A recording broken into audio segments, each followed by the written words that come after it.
On Mother's Day, I begin with a family prayer. Mother, I think of you, guardian angel of our childhood. Today, children across America will take time to honor their mothers and mother figures. This day presents a chance to say thank you, to express gratitude to all mothers for serving as sterling examples of the strength in our homes, communities, and society. As we celebrate all the ways moms power the USA, we must continue advancing an agenda that unleashes the full potential of women in our economy and invests in America's working families.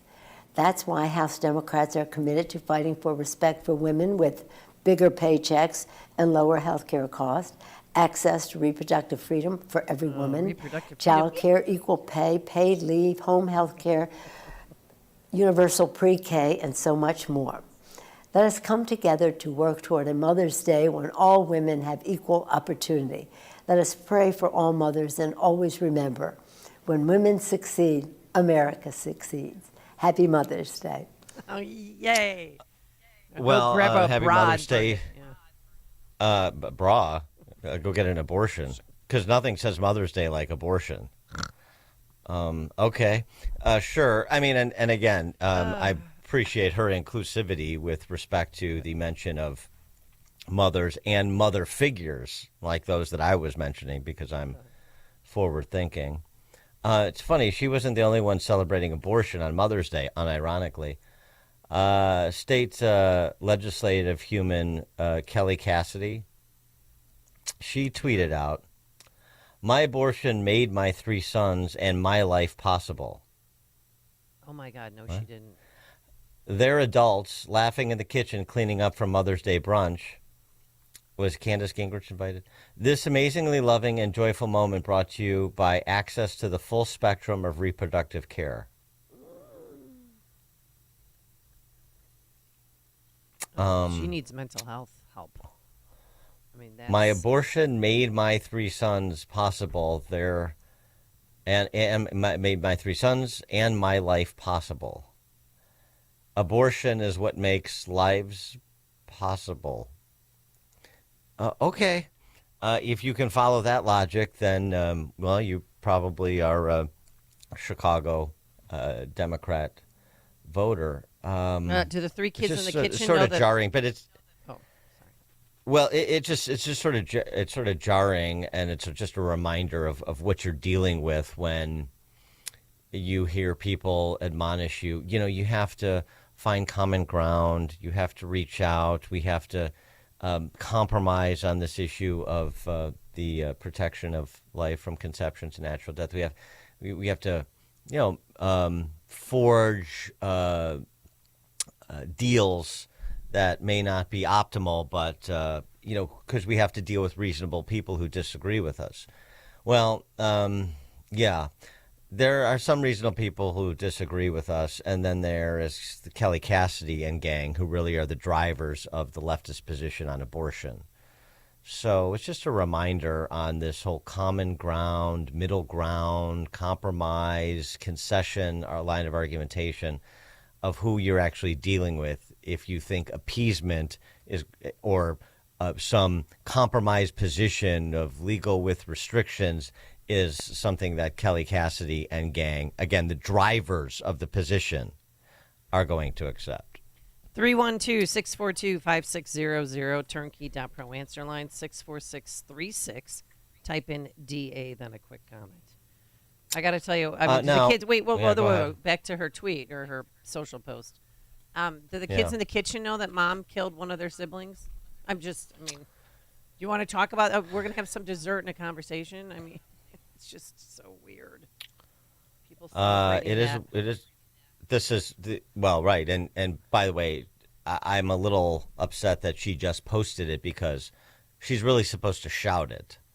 Maybe next Mother's Day, Kelly Cassidy and her 3 sons can go caroling through the neighborhood with songs dedicated to the abortion she had that made their lives possible. What does that even mean? My friend Laura Lynn posted something. 4 years ago on Mother's Day, my mom was in assisted living, could only wave through the window. The psycho employees made me wear a mask outside Even though no one was anywhere near me, my mom was confused and couldn't see me mouth, "I love you." It would be months before I would see her in person. Remember those days, Mother's Days? Remember we called my mom the Friday before Mother's Day, and she's like, "Oh, I'm just going to sit out on my porch." And I mean, that's what we did to each other was so cruel. Cruel. But Yeah. yeah. No, I mean, it's another recent expression of leftism for sure. Mm-hmm. Erica Ahern, writing a piece over at the Washington Examiner. She's a mother to 7, and she's also the associate editor of Catholic Vote. She writes, listening to what women want also means promoting alternatives to abortion.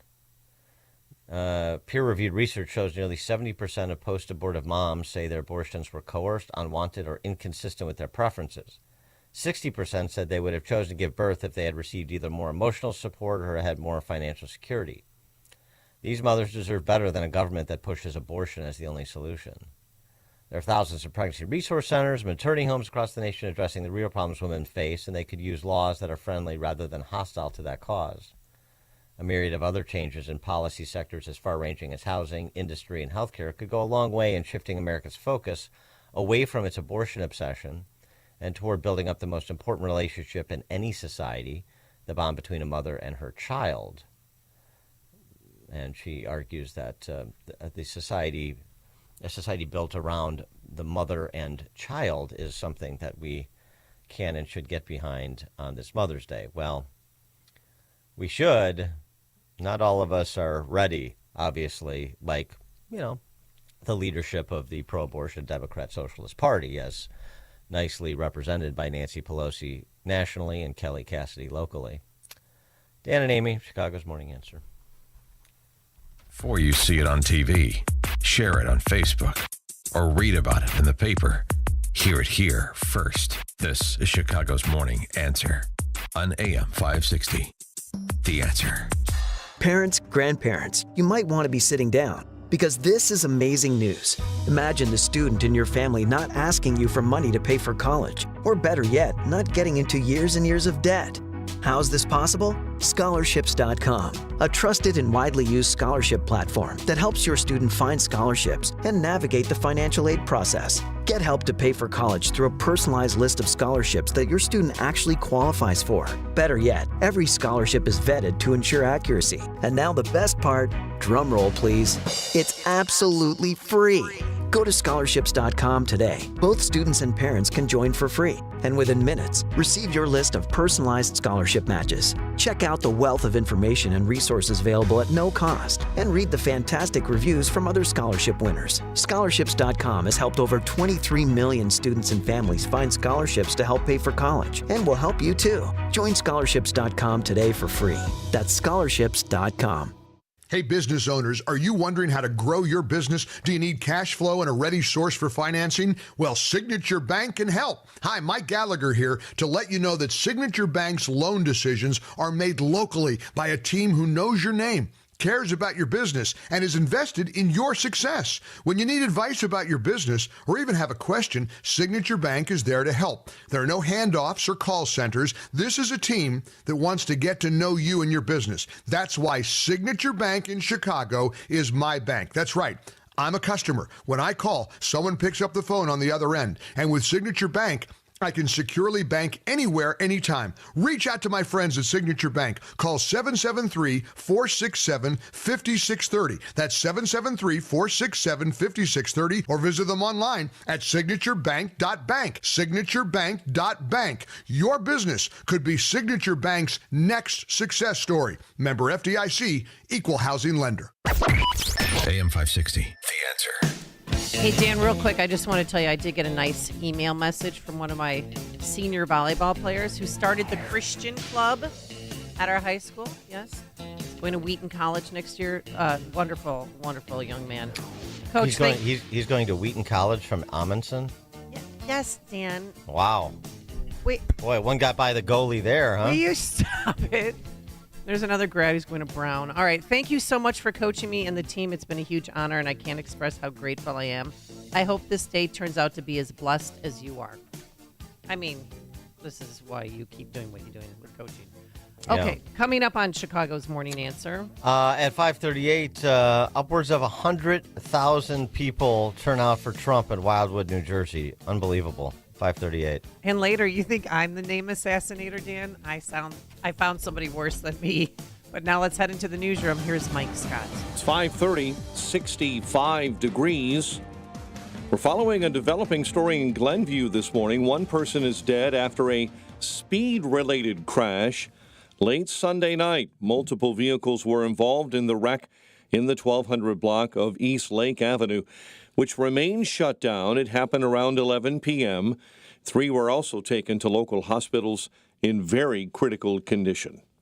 Israeli forces are taking action against Palestinian targets in the north of Gaza. Here's Fox's Jonathan Savage. The Israeli military is back operating in parts of Gaza where it previously said Hamas had been dealt with.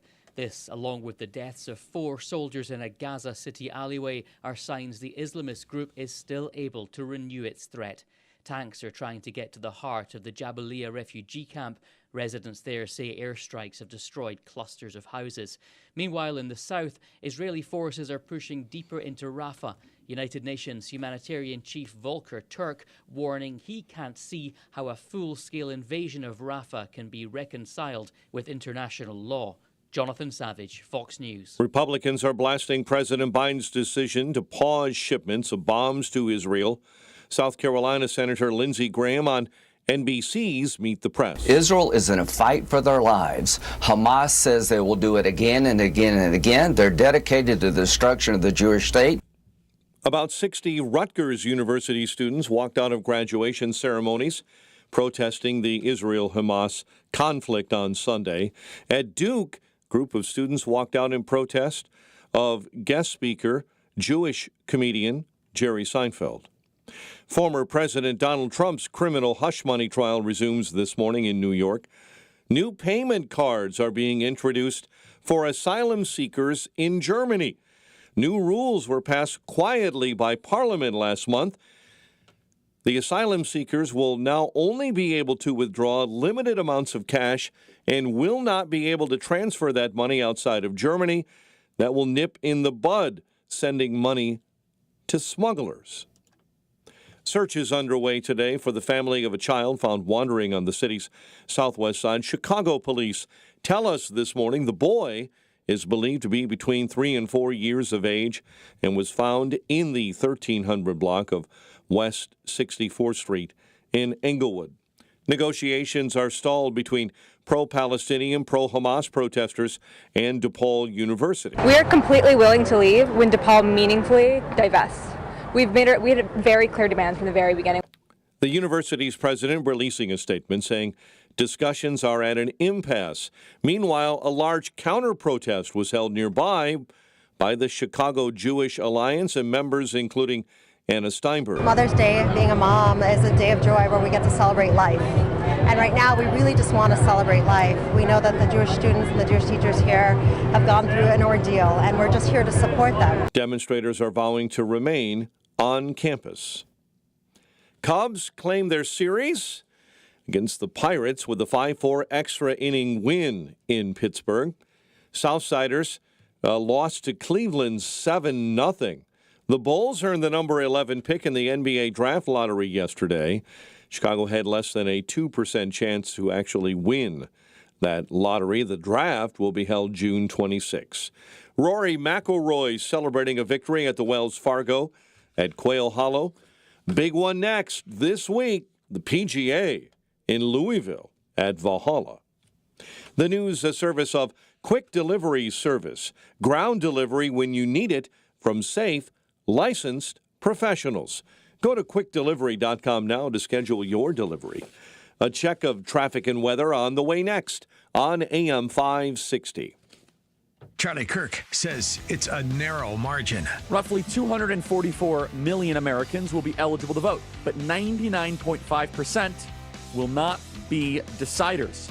They won't vote or will always vote the same way. Both campaigns are now obsessed with 6 states: Arizona, Georgia, Michigan, Nevada, Pennsylvania, Wisconsin. The Charlie Kirk Show.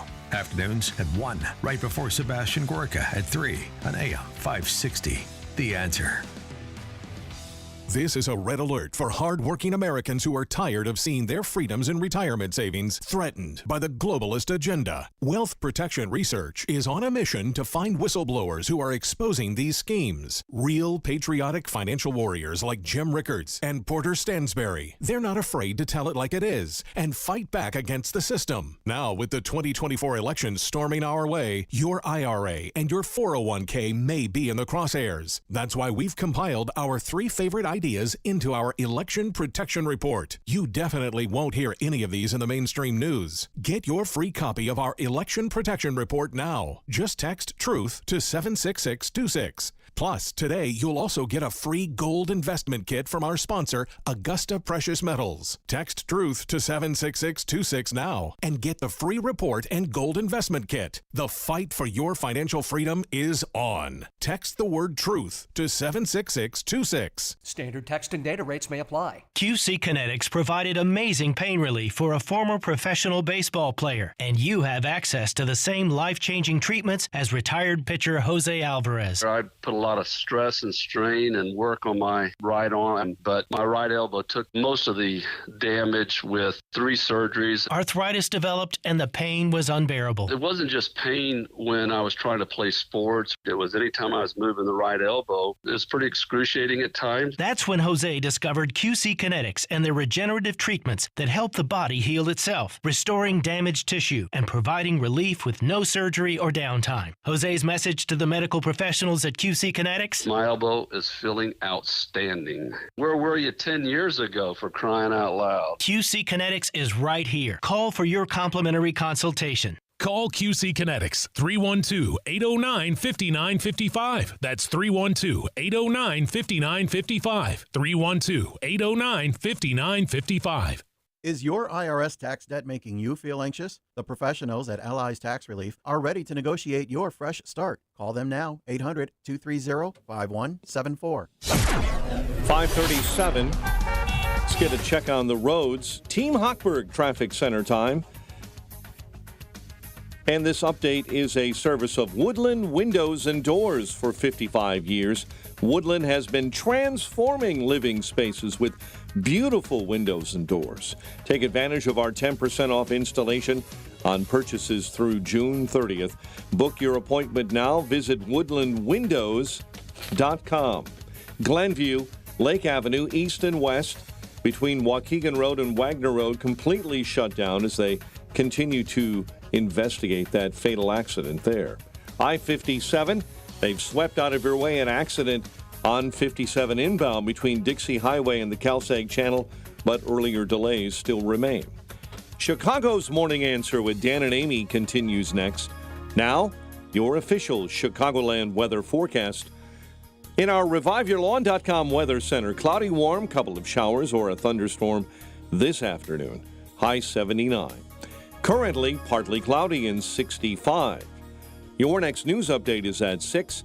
Chicago's Morning Answer continues next on AM 560, The Answer.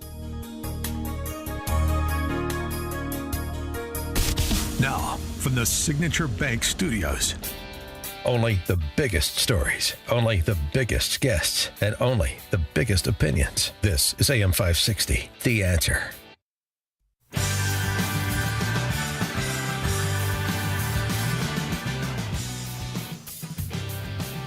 Top of the morning, Dan and Amy. That was really quite something. The Trump rally in Wildwood, New Jersey over the weekend. Oh, yeah. It's huge. When you have upwards of 100,000 people attend the rally for a politician who's been on the scene for the past 8 years, he's not an unknown quantity, hardly. You would think that the celebrity would have worn off by now. You know, the sort of the apprentice celebrity, the novelty would have worn off by now. So there's something else that people are coming out for. They know the shtick. They know the riffs that Trump is going to go on. I mean, they'll be entertaining, even if it's like seeing a rerun of a favorite show. It's still entertaining, even though you know the lines, you know the script. But they come anyway. Why? Why do 100,000 people turn out to see Trump riff for an hour and a half with a couple of celebrity guests. Why do they still do it 8 years later? 312-642-5600, turnkey.pro answer line, 64636DA, turnkey.pro text line. Well, I think a lot of people are remembering what life was like when he was our president. Obviously, inflation was reasonable, mortgage rates were reasonable, gas prices were reasonable, and we weren't in two wars. And we trusted him because now, Biden kept saying, I'm going to bring back respect and dignity to the White House. His dog commander bit 24 people. And there's cocaine found there. That whose cocaine is it? We'll never know. So I think people are they want Trump back because they want their life back and how it used to be. One of the greatest linebackers in NFL history. I don't want to get into a fight between over Dick Butkus versus Lawrence Taylor and so forth. But Lawrence Taylor was on scene with his former Giant buddy Otis O.J. Anderson. And here's what Lawrence Taylor had to say when it was her turn at the mic. I just want to say, I grew up a Democrat, and I've always been a Democrat until I met this man right here. I'll tell you what. He will not have to worry about nobody in my family ever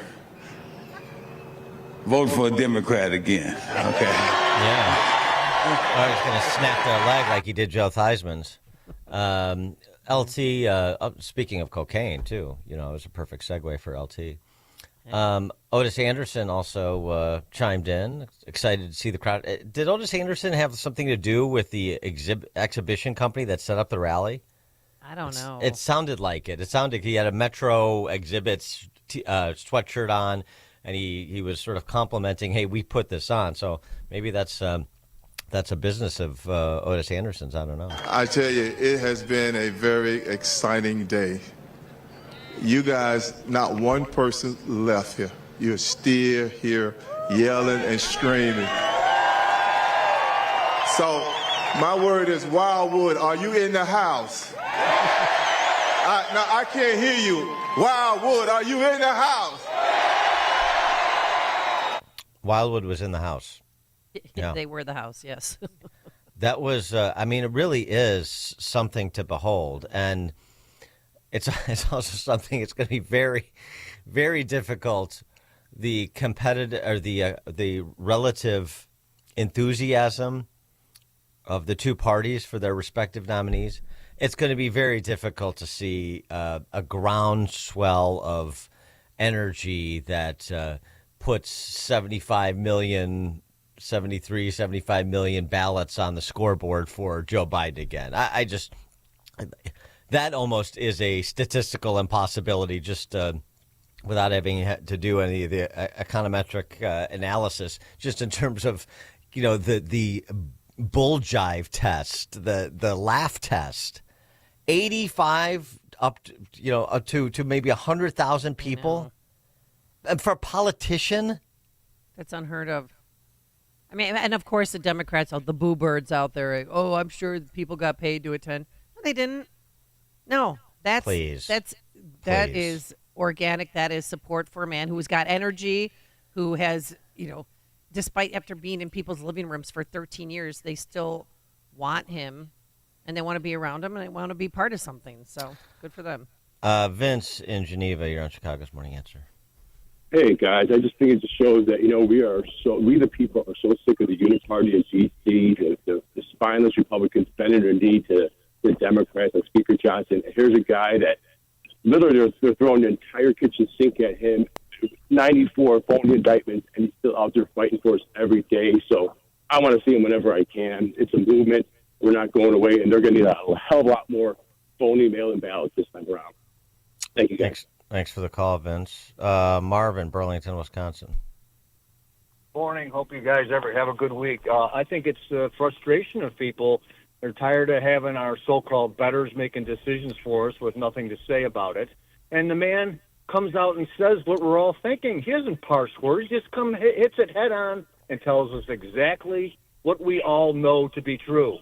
But nobody in Washington seems to have the stones to come out and say it.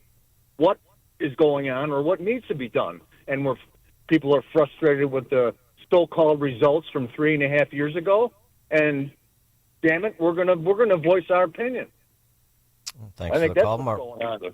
Thanks for the call, Marvin. Yeah, I think everybody's sort of all around saying different versions of the same thing. Tom in Oswego, you're on Chicago's Morning Answer. Good morning, Danny and Amy. I want to echo your last caller. Every morning I wake up, there's such a frustration growing. If you watch the news, listen to these politicians, Donald Trump seems to be an agent for change, just something different. Like your last caller, he comes out and tells it like it is. That's what we're waiting for. I don't know any other politician that can even go up against this giant government bureaucracy and even have a chance of winning. And people are just thirsting for something different. It's really, there's a lot of pain and anxiety out here. I'm not saying I have it, but it's tough. And I think Trump represents something different. I really like the guy. Thanks for the call, Tom. A lot of text messages on this. Dan and Amy, they stormed out of the hills of Jersey. Yes. Also, watch some of Trump's address in New Jersey, Ohio. Can Trump flip New Jersey? Because that sure would be something. That would be something. If New Jersey and New York were in play, I'm skeptical of that. But, but momentum is a funny thing. We'll see. I think that actually that text, they stormed out of the hills of New Jersey. Yeah, no, I think that has it right, though. I think this is a revolt that was repressed but hasn't gone away. The revolt that occurred in 2016 is still bubbling below the surface, and sometimes it bubbles up like it did in Wildwood over the weekend. And the other appeal that Trump has, it's sort of along the lines of what our friends were saying there about telling it like it is. He is not a process guy. So, and I think a lot of people believe that to drain the swamp, to borrow a phrase, it's going to be messy. And you have some polished conservative politicians in governor's offices like a DeSantis, and in the halls of Congress like a Mike Lee or even a Rand Paul. They're polished, buttoned down conservatives. Their credentials aren't questioned. I believe they're conservatives. I think most people believe they're conservatives. They like them, but they're not the revolutionary leader. And Trump is the revolutionary leader. It doesn't mean that every time he does and runs around process, it's always the right play. But the idea that he is willing to come at the left as hard as they come at all of those attendees to the Trump rally in Wildwood every single day in every single way, I think that's the sort of the secret sauce. I think that's why he has staying power. And not to mention that, I think part of it is what one of our callers just mentioned, maybe Vince from Geneva, which is that, he gets battered and beaten. It's at, a macro scale. It's really an unprecedented scale. I mean, even Fareed Zakaria over the weekend said, look, there wouldn't be a hush money trial if the defendant's name was something other than Donald Trump. Yep, 100%. Of course, everybody knows that.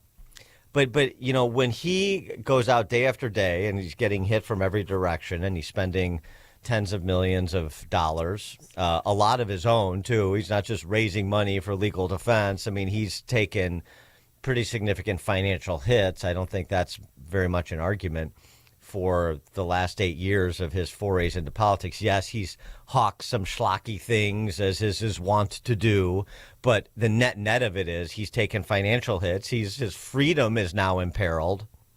And he still goes out there every day talking the same thing he was talking about in 2016. It's just he just presents you are not going to shut me up.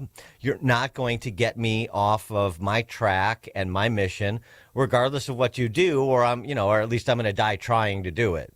And I think that has great appeal to people who feel battered and stuff too. If Donald Trump can withstand all this, then I can, withstand some of the nonsense I have to deal with at work or my kids' school or so forth, and put in the fight where I can, like he's putting in the fight where he can. So, in a sense, it's rather an ironic thing, but there are many things that are ironic about Trump. He's got to be the strongest person I know. I mean, I went through a trial. If I can finish my thought. Yes, go. The ironic thing needs a fill in the blank.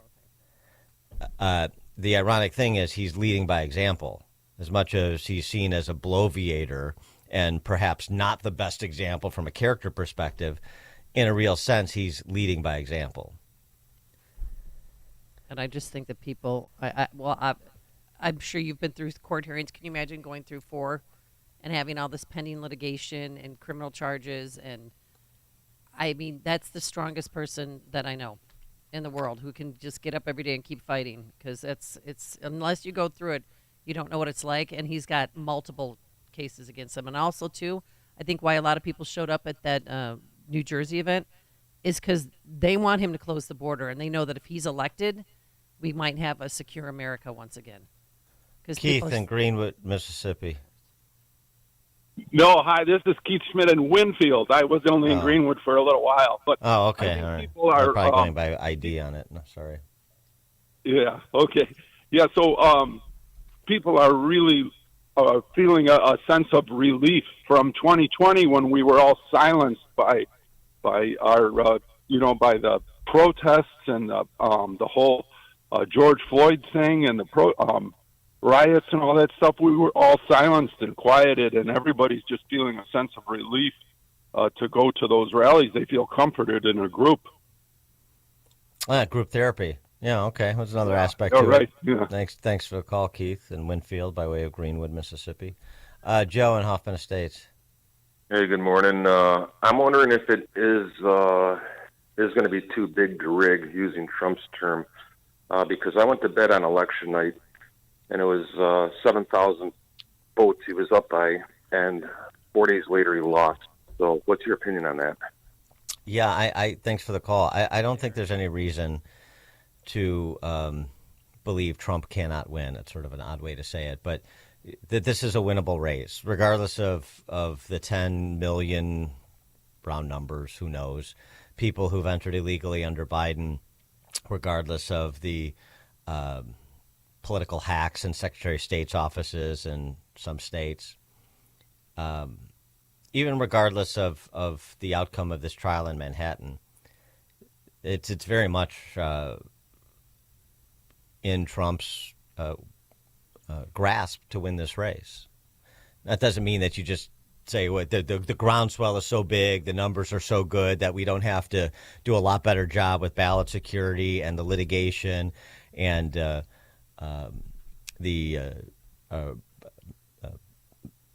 mail-in ballot programs, vote-by-mail programs.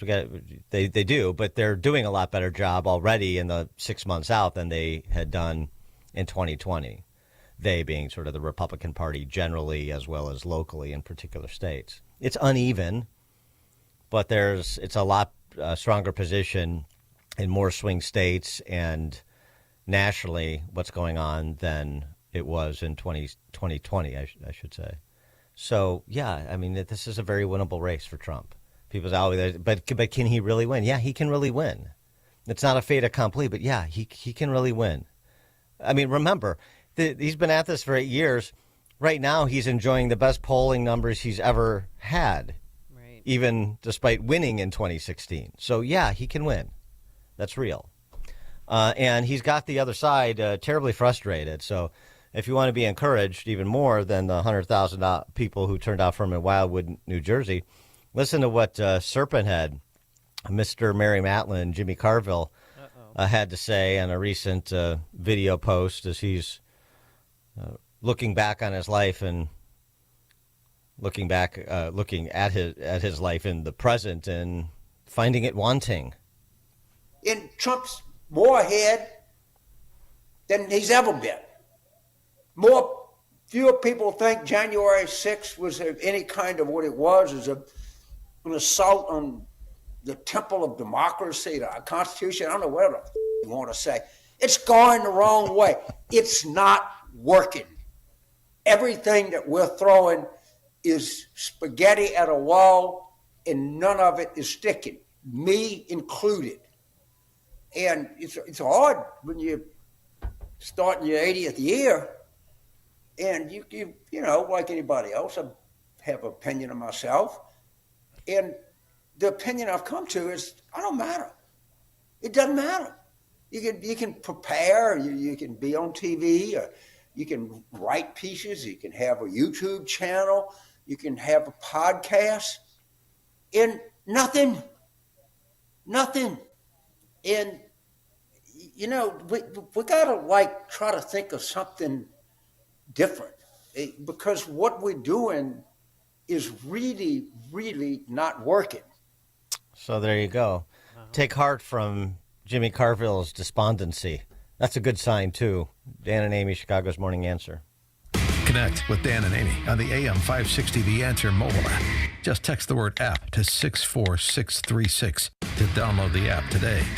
Over the years, Eric has built a great company. He's grown his business, increased his client base, and now has multiple locations. But there's one thing that Eric should be concerned about, and that's his network. While Eric's company has grown, his network evolved into a mess and has left him vulnerable to cyber attacks like ransomware that can fold up his business permanently. He thought his basic network that evolved from years ago was enough, but it's not just his server that's at risk. Cyber attacks affect the full infrastructure of a business, right down to customer data, employee devices, and even their smartphones. So Eric came to Turnkey to help protect his business, his team, and his clients. Thanks to Turnkey, Eric's network was overhauled and thoroughly secured, moving forward with real-time threat hunting protection. Turnkey has the solutions to protect your business. Want to build and improve your network? Turnkey can help with cutting-edge IT solutions. Start a conversation today. Visit turnkey.pro. That's turnkey.pro. If your credit card debt is stressing you out, you need to call Team Hochberg about a fresh start debt consolidation refinance. Mark, 60, happily married to Carol, also 60. Combined income, $200,000 a year, living in a $400,000 home. Their credit scores were 585 when they called to secure a fresh start debt consolidation loan to pay off over $65,000 of credit card debt. Team Hochberg loan officer Jordan Abdelhak helped Mark and Carol eliminate their credit card debt and save almost $2,000 a month. Let's review. Jordan helped Mark and Carol pay off over $65,000 worth of credit card debt and save them close to $24,000 a year. Seriously, what are you waiting for? We help Mark and Carol as well as thousands of radio listeners, but we can't help if you don't call 855-563-2843 or visit 56david.com. 855-563-2843 or visit our website 56david.com. Lower.com, equal housing lender, MLS 1124061. This is Carol Platt-Liebau for townhall.com. Americans have watched in horror as elite college campuses have roiled with anti-Semitic pro-Palestinian protests. But let's not kid ourselves. These protests are deeply anti-American as well. Fully $149 billion of taxpayer money goes to American universities each year, including private ones. Columbia received $1.2 billion, Harvard got $676 million, and Princeton took in $403 million. Yet these schools are little more than indoctrination camps. They're literally teaching our young people to hate their country, the Western tradition, and all the values that have made our culture great. It makes sense to support universities that educate young people. They equip the leaders of tomorrow with valuable skills and are an asset to any country. But only a nation of fools would subsidize institutions that are radicalizing the next generation. It's time to throw elite education off the gravy train. AM 560, The Answer. All right, coming up on Chicago's Morning Answer.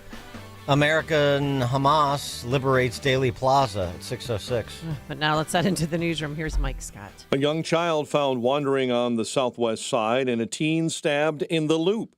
WIND Chicago News Time, 6 o'clock. He is at the heart of the case. I'm Dave Anthony, Fox News. Michael Cohen will testify this morning on day 16 of the Trump criminal trial.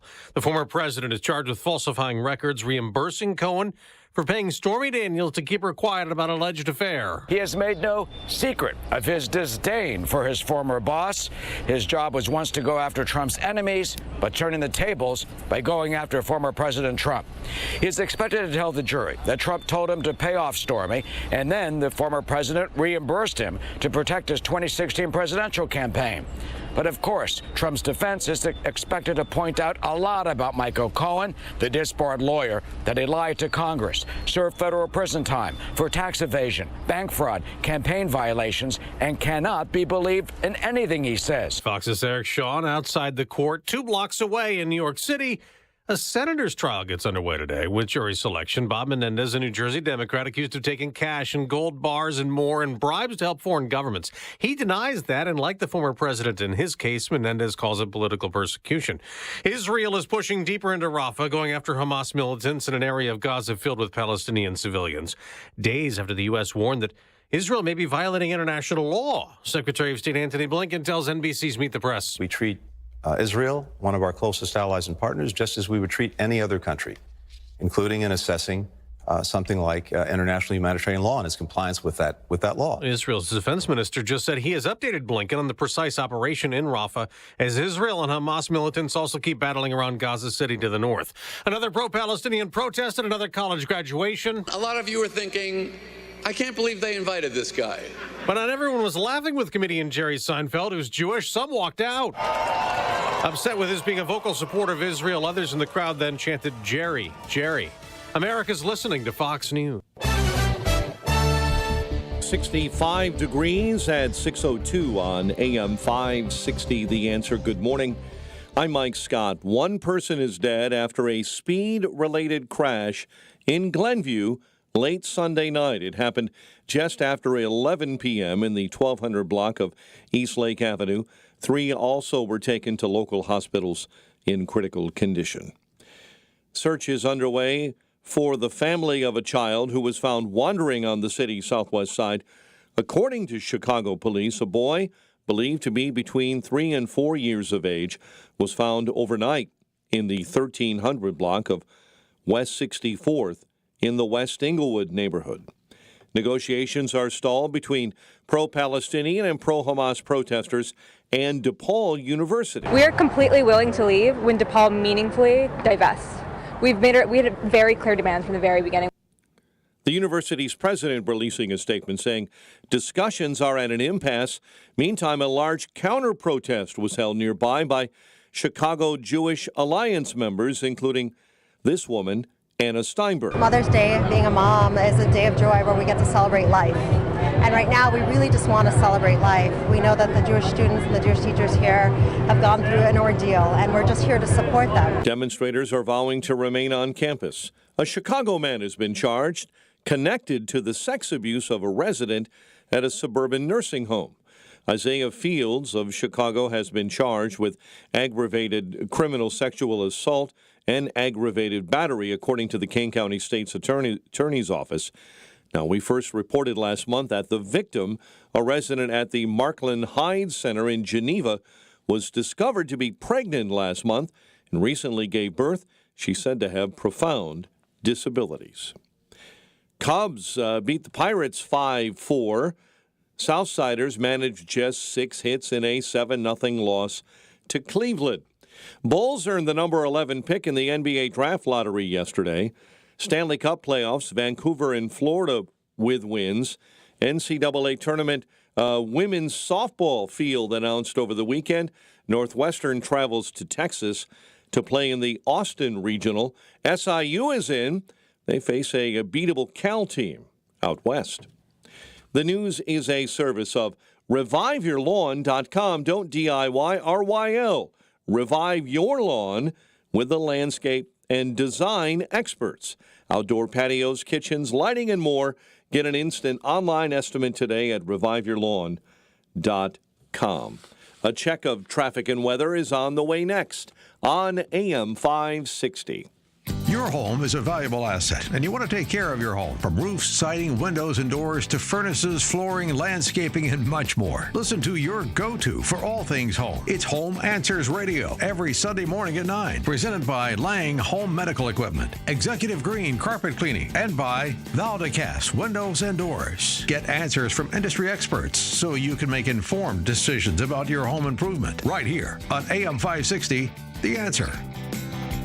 You know, since 9/11, the Tunnel to Towers Foundation has been committed to supporting our nation's first responders and veterans. They support America's heroes like U.S. Army Major Jonathan Turnbull. Now, Major Turnbull sustained devastating injuries at the hands of an ISIS suicide bomber. Tunnel to Towers gave him a specially adapted smart home designed for his needs. Join Tunnel to Towers. They're hoping all of us will donate $11 a month so this great work continues. Their website, the letter T, the number 2, the letter T.org. Hey everyone, it's Ted from Consumer Cellular, the guy in the orange sweater, and this is your wake-up call. If you're paying too much for wireless service, you don't have to keep having that nightmare. Consumer Cellular has the same fast, reliable coverage as the leading carriers for less. And for a limited time, new customers receive their second month free when they sign up and use promo code MONTHFREE by May 31st. So why keep spending more than you have to? Seriously, wake up and call 1-888-FREEDOM or visit consumercellular.com. Taxes, fees, and other third-party charges will apply. See website for additional details. This is Carol Platt-Liebau for townhall.com. Americans have watched in horror as elite college campuses have roiled with anti-Semitic pro-Palestinian protests. But let's not kid ourselves. These protests are deeply anti-American as well. Fully $149 billion of taxpayer money goes to American universities each year, including private ones. Columbia received $1.2 billion, Harvard got $676 million, and Princeton took in $403 million. Yet these schools are little more than indoctrination camps.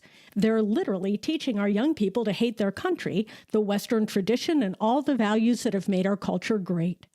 It makes sense to support universities that educate young people. They equip the leaders of tomorrow with valuable skills and are an asset to any country. But only a nation of fools would subsidize institutions that are radicalizing the next generation. It's time to throw elite education off the gravy train.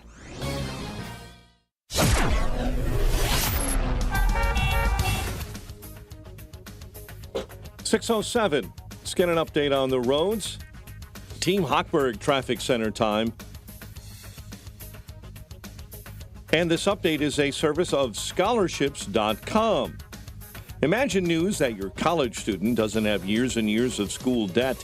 It's avoidable when you join scholarships.com free to find accurate and vetted scholarships personalized for your student. Lincolnwood this morning, Toohey and Lincoln Avenue report of an accident. Delays on the Tri-State this morning already northbound between I-88 and the Ike Merge. Bishop Ford slowdowns beginning at the Stony Island feeder and the Dan Ryan crowding up on the south end already between 95th and 71st. Chicago's Morning Answer with Dan and Amy continues next. AM 560 Weather Center forecast. In our ReviveYourLawn.com Weather Center, here's Steve Williams. Cloudy skies, warm, couple of showers, thunderstorm for the afternoon, high 79. Rain and drizzle tonight, low 53. Clouds breezy and cooler, rain tomorrow, the high 56. And then partly sunny Wednesday, the high 66. I'm Steve Williams on AM 560, The Answer. And right now, 65 and partly cloudy at O'Hare. Your next news update is at 6:30. Chicago's Morning Answer continues next on AM 560, The Answer. Now, from the Signature Bank Studios, this is Chicago's Morning Answer with Dan Proft and Amy Jacobson on AM 560, The Answer.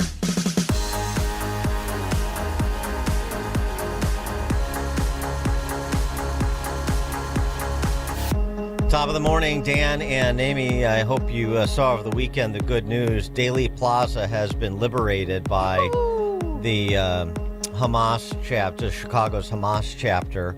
The flag, Palestinian flag, flying high above Daley Plaza to symbolize the liberation.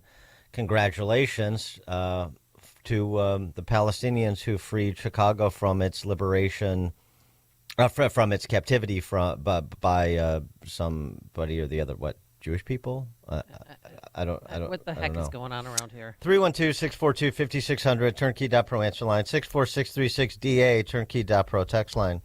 So mark the day, because we'll want to celebrate the day that Chicago was liberated by our local Hamas.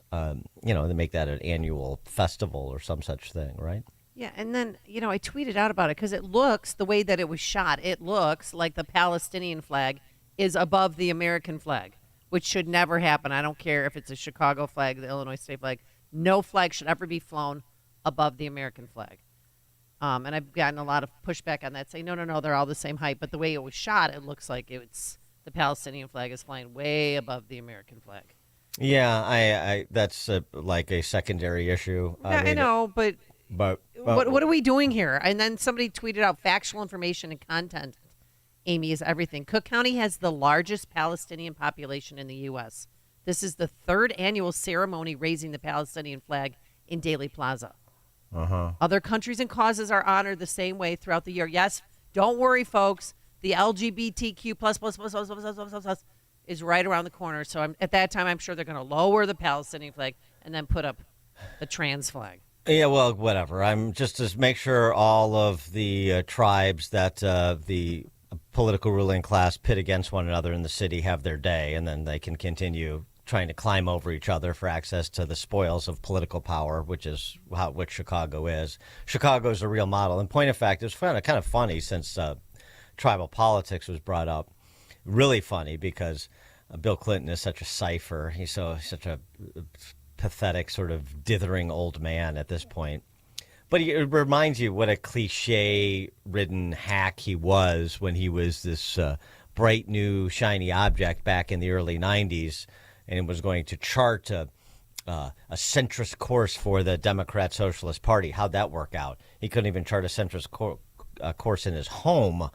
Anyway, while his betrothed, his beautiful bride, has been over on MSNBC trying to instigate unrest and recite the lines that you're supposed to recite when you go on MSNBC dutifully, threat to our democracy, yes, and he needs to be held accountable, and no one's above the law, so on and so forth. Meanwhile, Bill Clinton, because I'm sure they paid him a few $100,000 to show up to the Milken Institute to offer commentary like this on tribal politics.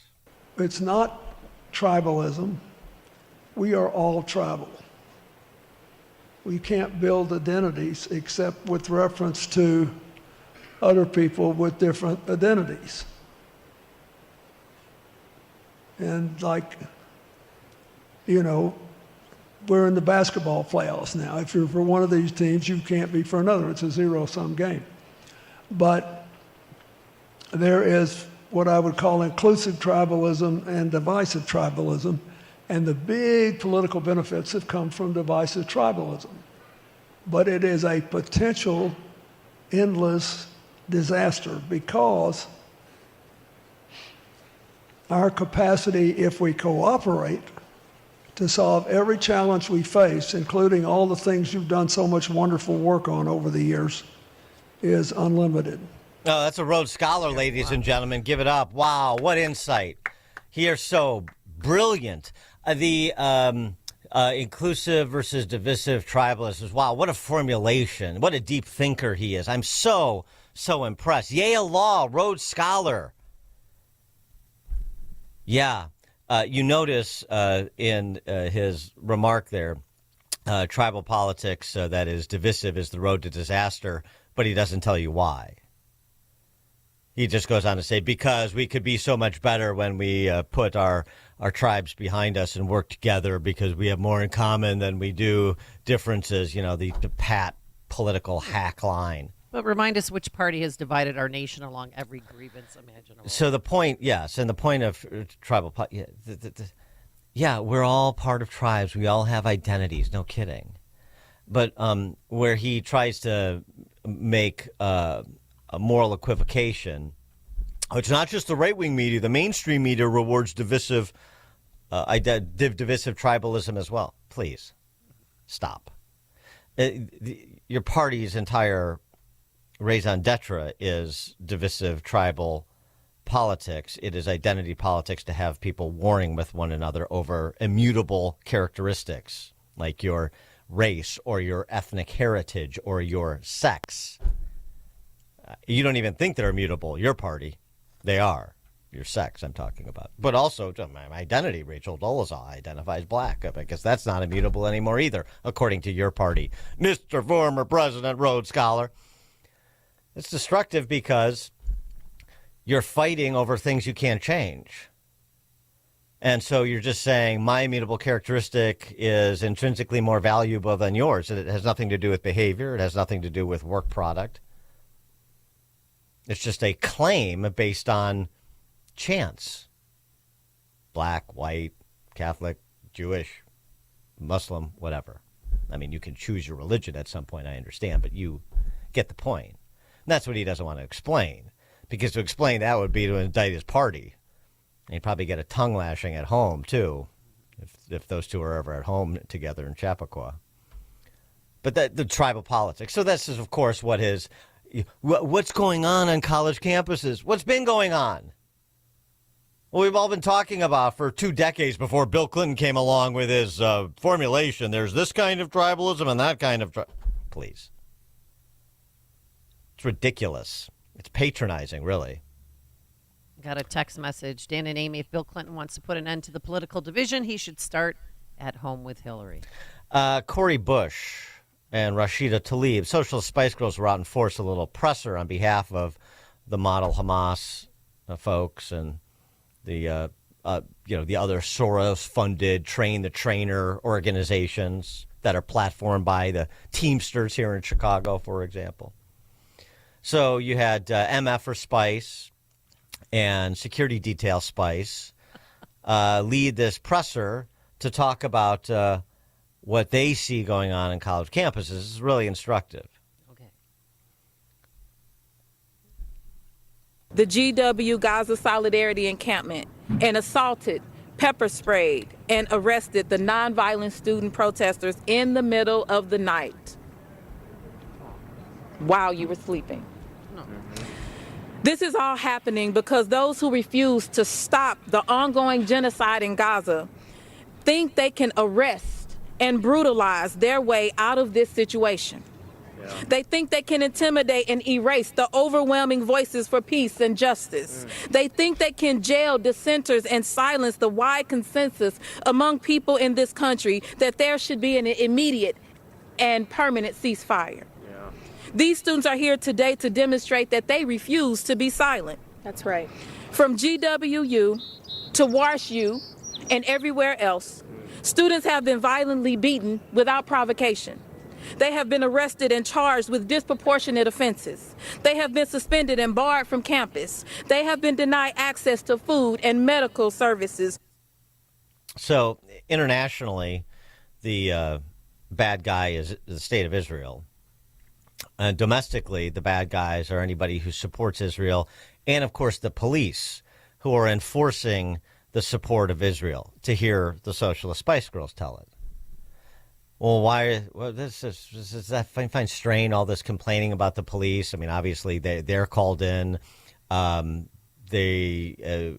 violence was initiated, as we see on video, campus after campus, Emerson, GW, elsewhere, that it was initiated by the students. They resisted arrest. That's the initiation of violence. That's one form of the initiation of violence, such that the police have to get physical to physically remove you from property you don't legally have access to. But then so that, of course, provides the opportunity to demagogue the police, which Security Detail Spice takes at every chance she gets, other than with respect to her security detail, of course. And wait for it. You know where she's going. Cori Bush from St. Louis. Mm-hmm. You know where she's going to go. What does this remind her of? I know what these intimidation tactics, what these tactics feel like. I will never forget the brutality that we faced on the streets of Ferguson in response to our calls to end police brutality. Police used tear gas, pepper spray, rubber bullets, noise munitions, batons, shields, fists, and boots against us. The Missouri National Guard called us enemy forces. Our government labeled us as black identity extremists. Politicians condemned us. Those of us on the front lines were traumatized, but we knew that the time would come that would prove that we were on the right side of history, and it did. Yeah. It did. Time will prove the same for the students currently protesting across the country. Solidarity and marginality, baby. Eat it up. 312-642-5600, turnkey.pro answer line, 64636 DA, turnkey.pro text line. I can guarantee that every student that was tear gassed or roughed up, she said, had ample time to leave. Because they gave them days and then they kept push it back. So those are peaceful anti-war protesters who are in high-level negotiations with the administration for a peaceful settlement, and then you had these jackbooted thugs come in and with their fists and their shields and their batons and their tear gas and their rubber bullets, just like Ferguson. And just like Ferguson, the students are going to be vindicated. Ferguson, you were vindicated in Ferguson? How's that? Yeah, that's what I was thinking. How the heck were you vindicated? I mean, it was a lie. The hands up, don't shoot. There was none of that. So the cop was not prosecuted because he shouldn't have been. And you burned Ferguson down. To the ground, yes. How is that vindicate? You burned black business owners' businesses down. That's vindication. You had Michael Brown's father screaming on a car hood, burn it all down. And that's exactly what happened. What, because you got rid of a left-wing honky prosecutor and put in a left-wing black prosecutor, you were vindicated? I don't know what winning looks like to them or what their definition was, but that was not winning. Well, that's what it looks like, political power. I don't care if they burn down a city. If it's a pathway to political power. I don't care if they tear apart a campus. I don't care if they attack police. If it's a way to political power. This is the point. This is why you see it repeating itself. Essentially, the structure of the narrative is the same, and this is, as I just said, solidarity and marginality. But stitch together this grievance-based coalition, and prosecute your case for power and roll over anybody who stands in your way. Fortunately, at college campuses, there you mainly just have to deal with appeasers. They're easy to roll over. Sometimes you have to burn down a city because some people are more difficult to roll over. This is the great disintegration that's been ongoing. This is just the latest iteration of it. It's funny, you see outsiders, like people outside the United States, looking at this. Oh, yeah. And they sort of get it. I don't know. I don't know why some in this country don't, or they don't want to, they're afraid. Singapore's Prime Minister Leung, he recently commented on this mental illness that has afflicted so many in America, in the West, called wokeness. Take a listen to Singapore's Prime Minister. That's a bit of a law and order country. They're good for a caning or two. In the West, they got a movement called wokeness, where you are super sensitive about other people's issues, and you become hypersensitive when other people somehow or other say things or mention things or refer to you without the respect which you or your super subgroup feel you are entitled to. It leads to very extreme attitudes and social norms, particularly in some academic institutions, universities. You talk about safe spaces, you talk about appropriate pronouns, you talk about... I'm about to say something which may be offensive to you. If you don't want to hear it, perhaps you'd like to leave now. And life becomes very burdensome. And I don't think we want to go in that direction. It does not make us a more resilient, cohesive society with a strong sense of solidarity. We must be more robust. Mm-hmm. Who's more relevant in our discussions of America today? The Prime Minister of Singapore or the former President of the United States? I'm talking about Bill Clinton. That's an easy call. You want some entertainment from the college campus scene? Sure. Well, we should update the Princeton hunger strike. Oh, how are they doing? How are the kiddos? Well, with their extra body fat, hopefully to get them through. They're sacrificing their bodies on the altar of stupidity and the tribal politics, the divisive tribal politics of which Bill Clinton speaks about, feigning insight. The professors, though, they've gotten a bunch of professors at Princeton to join. Oh, to join the hunger strike? Or to... Oh, yeah. Okay. Yeah, there's a solidarity hunger strike going on.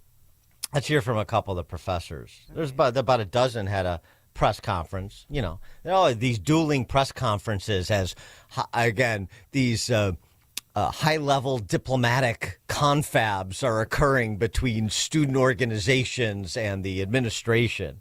I mean, talk about, just a big cosplay situation in the Ivy League. Here's one of the professors.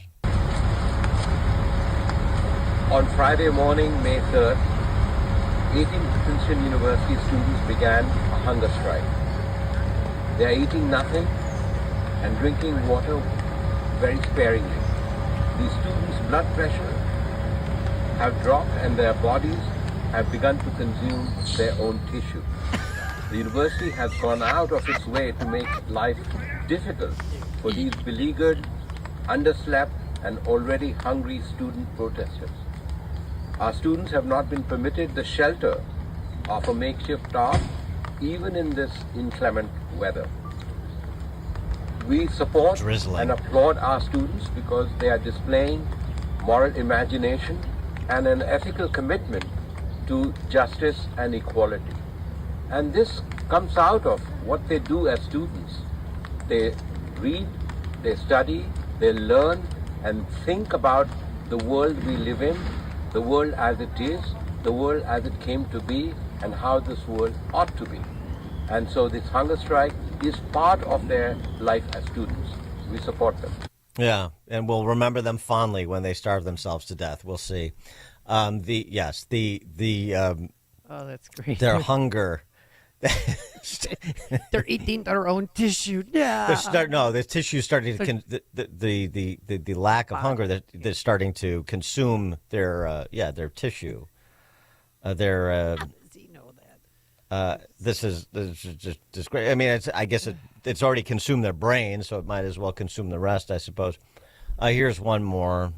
From one dude professor, one chick professor at Princeton. That their names don't matter. I mean, they're just all interchangeable parts. The schools don't matter. Princeton, Columbia, Cornell, Harvard, they're all interchangeable parts. In response to the university's unwillingness to engage with the student demands in good faith, members of our faculty, along with Princeton students, staff, and the broader community, are committing to a solidarity fast. More than a dozen faculty will be abstaining from all food for 24 hours from 10 a.m. today until 10 a.m. Saturday, tomorrow. These faculty join others who have already fasted this week and others who have committed to fasting in the coming days. Our day-long solidarity fast is meant to emphasize the efforts of our students who are undertaking this strike, putting their bodies on the line to show their solidarity with the Palestinian people of Gaza and the West Bank, who are being subjected to a forced famine and a genocidal assault by the state of Israel. I'm sure glad that Alex P. Keaton chose not to go to Princeton. Michael, Southside, you're on Chicago's Morning Answer.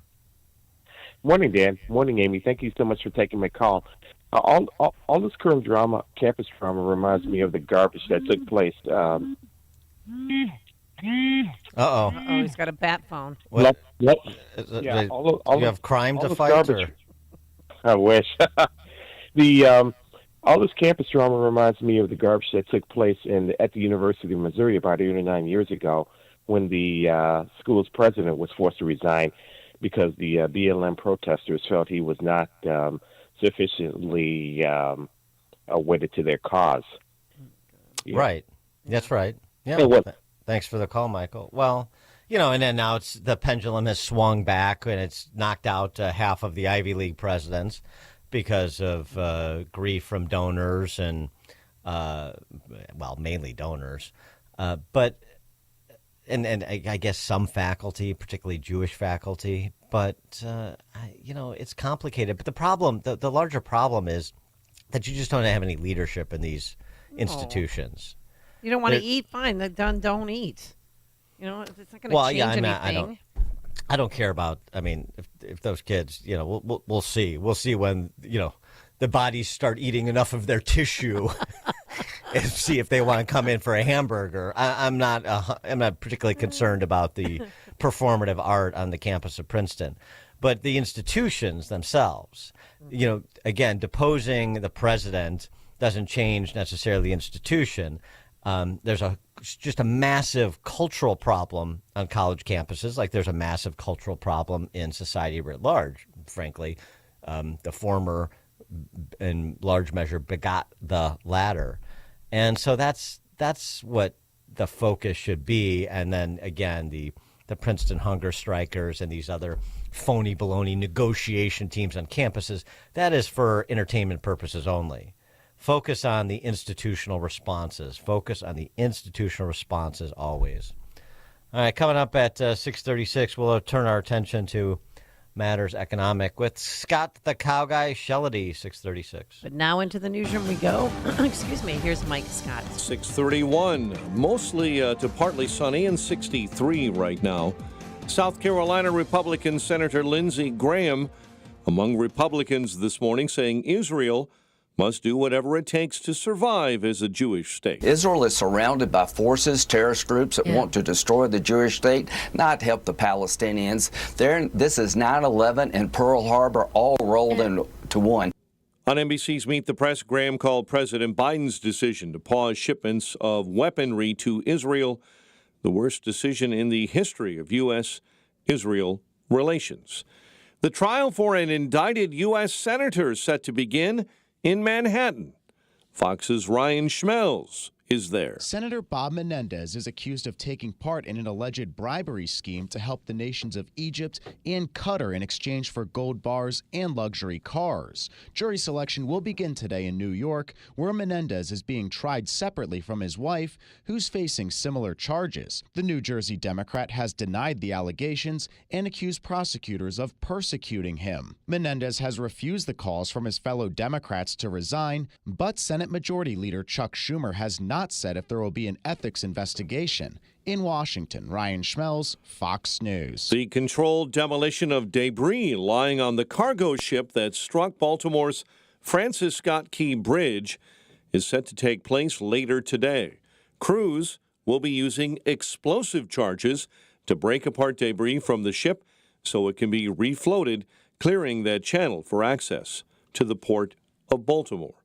No injuries reported after the wing of a Delta Airlines plane hit a parked Spirit Airlines plane last night at Hopkins International Airport in Cleveland. One person is dead after a speed-related crash in Glenview late Sunday night. Multiple vehicles were involved. 3 others were taken to local hospitals in critical condition. A family in Oak Brook displaced after fire tore through their home on Mother's Day. It happened around 12:30 in the afternoon. The home was found to have been evacuated. However, one person was taken by paramedics for further examination. A teen child was critically hurt, stabbed in the Loop Sunday afternoon. The 15-year-old was on a sidewalk when he was approached by 4 others. 2 of them pulled out knives. The teen suffered critical injuries. 2 teens are wounded following a drive-by shooting in Joliet. The 16-year-old boy and girl were shot Saturday night on the front porch of a home. The girl remains hospitalized in critical condition. And 2 people of interest who were being questioned connected with the deadly Northwest Side shooting that left a 24-year-old father dead have been released without being charged, according to police. The shooting happened Friday morning in the Irving Woods neighborhood. Sunday, Alderman Nicholas Sposato was angered by the release of the pair. Certainly don't want to convict anybody that's not guilty of anything. I talked to a a detective friend of mine who's a murder detective, and he said this is not good that they're out. So I'm guessing they just didn't have enough information. Family members identified the victim as Zet Rodriguez, and he was on his way to work. His murder was captured on security video. The investigation remains active. Cubs beat the Pirates 5-4 in extras, while the Southsiders lost to Cleveland 7-0. NBA playoffs, wins for the Pacers and Nuggets, and the Bulls over the weekend earned the number 11 pick in the NBA draft. The news, a service of Woodland Windows. Experience the enduring beauty of infinity from Marvin Windows at Woodland Windows and Doors. Take advantage of limited time offer, 10% off installation through June 30th. Visit woodlandwindows.com to schedule your appointment today.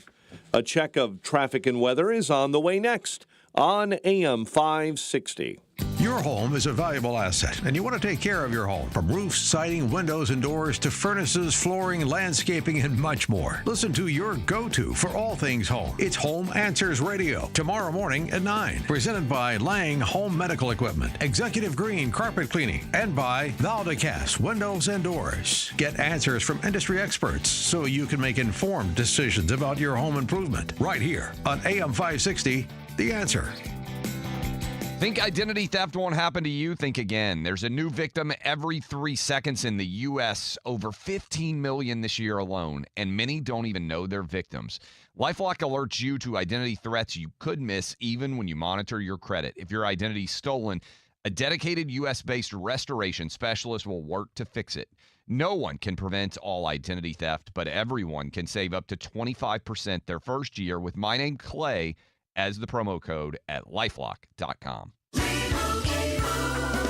And Doug. To celebrate everyone who's customized and saved hundreds on car insurance with Liberty Mutual, we got a savings siren that goes off every time someone saves. There it is! It's a really more savings, which really... Okay, a lot of savings. Little annoying now. Will you stop saving for 5 seconds? Only pay for what you need at LibertyMutual.com. Savings may vary. Underwritten by Liberty Mutual Insurance Company and affiliates. Excludes Massachusetts. Liberty, liberty, liberty, liberty. Balance of Nature's fruits and veggies supplements. Changing the world one life at a time. Oh, it's been actually really good. I'm 81 years old. I'm a retired nurse, and I have found, I've taken it for about 5 years, I do feel better. At first, there wasn't a drastic change, but I found it really has made, a difference in my lifestyle. It does improve our quality of life. Start your journey with Balance of Nature supplements. Call 1-800-246-8751 or go to balanceofnature.com and sign up as a new preferred customer. And for a limited time, get 35% off your first order, plus $10 off any additional sets with free shipping and our money-back guarantee. Go to balanceofnature.com or call 1-800-246-8751 and get this special offer by using discount code CHICAGO. Download the free Upside app to earn real cash back every time you buy gas. Use promo code EARN for an extra 25 cents per gallon on your first fill-up. That's promo code EARN. 6:38. Let's get an update on the roads now. Team Hochberg Traffic Center time, a service of Allstate. Some people just know the best rate for you is a rate based on you. With Allstate, not one based on anyone else. So if you drive safely, you could save money. Visit allstate.com or call for a quote today. Inbound Kennedy already heavy, 53 in. O'Hare into the Burns Circle interchange. Ike in this morning, 47 from 390 into the old post office. Dan Ryan, manageable, 23 95th into the Burns Circle interchange. The Reagan jamming up eastbound from Roosevelt Road all the way to the Tri-State. Chicago's Morning Answer with Dan and Amy continues next. AM 560 Weather Center forecast in our ReviveYourLawn.com Weather Center. Cloudy and warm. A couple of showers or thunderstorm by the late afternoon and a high of 79. Currently clouding up and 63 at O'Hare, 64 at Midway. Your next news update is at 7, and Chicago's Morning Answer continues next on AM 560, The Answer.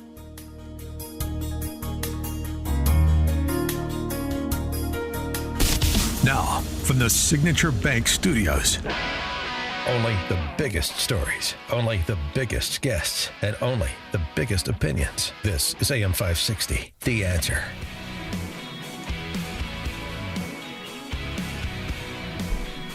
Top of the morning, Dan and Amy. Well, as we were discussing a bit earlier, one of the reasons there was upwards of 100,000 people turned out for Trump's rally in Wildwood, New Jersey, is Bidenomics, to summarize it in a single word.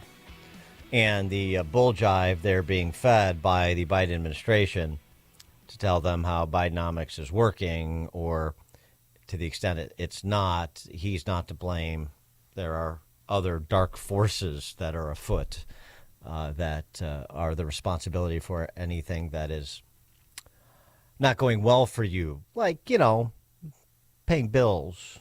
This was Joe Biden trying to spin his way out of Bidenflation in a sit-down with CNN recently. No president's had the run we've had in terms of creating jobs and bringing down inflation. It was 9% when I came to office.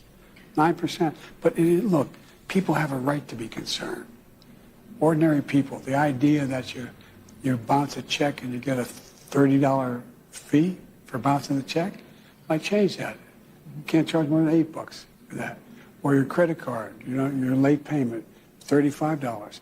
I mean, there's corporate greed going on out there, and it's got to be dealt with. That's the responsible party, not Mr. 10%. But the fact is that if you take a look at what the people have, they have the money to spend. It angers them and angers me that you have to spend more. For example, the whole idea of this notion that Senator Casey talked about, shrinkflation. I think it's on your Same program. price for a smaller bottle of juice Well, or something. for example, Snickers bar, they did a thing, and it's like 20% less for the same price. That's corporate greed. It's corporate greed. And we've got to deal with it, and that's what I'm working on. How many times does the big guy have to trot out Cookie Monster to explain shrinkflation to you people? Cookie. 312-642-5600, turnkey.pro answer line, 64636DA, turnkey.pro text line. Yeah, well, his effort to recharacterize what inflation was when he came in versus what it is now, it's not really going anywhere. And despite help from the Cookie Monster, people aren't buying that corporate greed is the responsibility for shrinkflation, is the reason why you have to spend more for less. Not to mention what he said and what Captain Kangaroo, his Treasury Secretary, and others have continued to try and sell, which is people have the money to spend. They just have to spend more of it.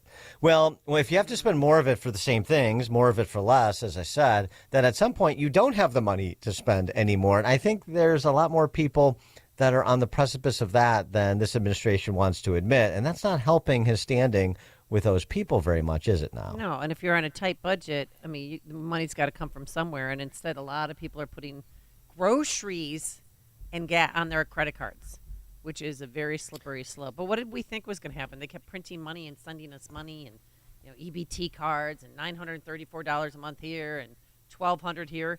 I mean, of course, eventually it's going to catch up with you. And well, yeah, ostensibly that's true. Yeah, and by the way, putting groceries on layaway, financing grocery purchase is not a great idea. It's sort of like paying your mortgage with a credit card. That's not a great idea. We know that the average inflation rate during the Biden presidency is 5.5%. Hit a high at 9.1. The average, though, over the last 3+ years, 5.5%. Under Trump, it was 1.9. So, 250% increase in annualized inflation, Trump versus Biden, puts Trump in a pretty good position and Biden in a significantly less good position, doesn't it? And right now, the polls reflect that, and this is a substantial reason why. There's a lot of the cultural issues that we've talked about, but the pocketbook issues are still very real and a big part of it. And then to the extent that what you were just saying, Amy, what did people expect? Well, unfortunately, there's a lot of people who've gotten used to the mystical free lunch in the society, so they can just drop ship cash to us and they'll be no consequences down the road. Now the consequences are being felt, and appropriately, those who were drop shipping the cash are, falling in standing. One just hopes that more people recognize, okay, so the underlying policies of these MMTers, of these Keynesians, keep it simple, of these socialists, that's the problem. So you can change out personalities, but you need to change out personalities that are going to pursue different policies. Let's make that just baby step, if we could, because we just have to hear this again. I mean, the pronouncements last week from the Biden administration on these matters are astounding, and I'm not sure who is the least credible among them. Captain Kangaroo, Yellen, the big guy, or Jared Bernstein, who is the chief of his Council of Economic Advisors, his top economic advisor, Biden's. You can understand why he is, and I don't know, they can sort of tilt at windmills together. The U.S. government can't go bankrupt because we can print our own money. It obviously begs the question, why exactly are we borrowing in a currency that we print ourselves? I'm waiting for someone to stand up and say, why do we borrow our own currency in the first place? Like you said, they print the dollar. So why does the government even borrow? Well, again,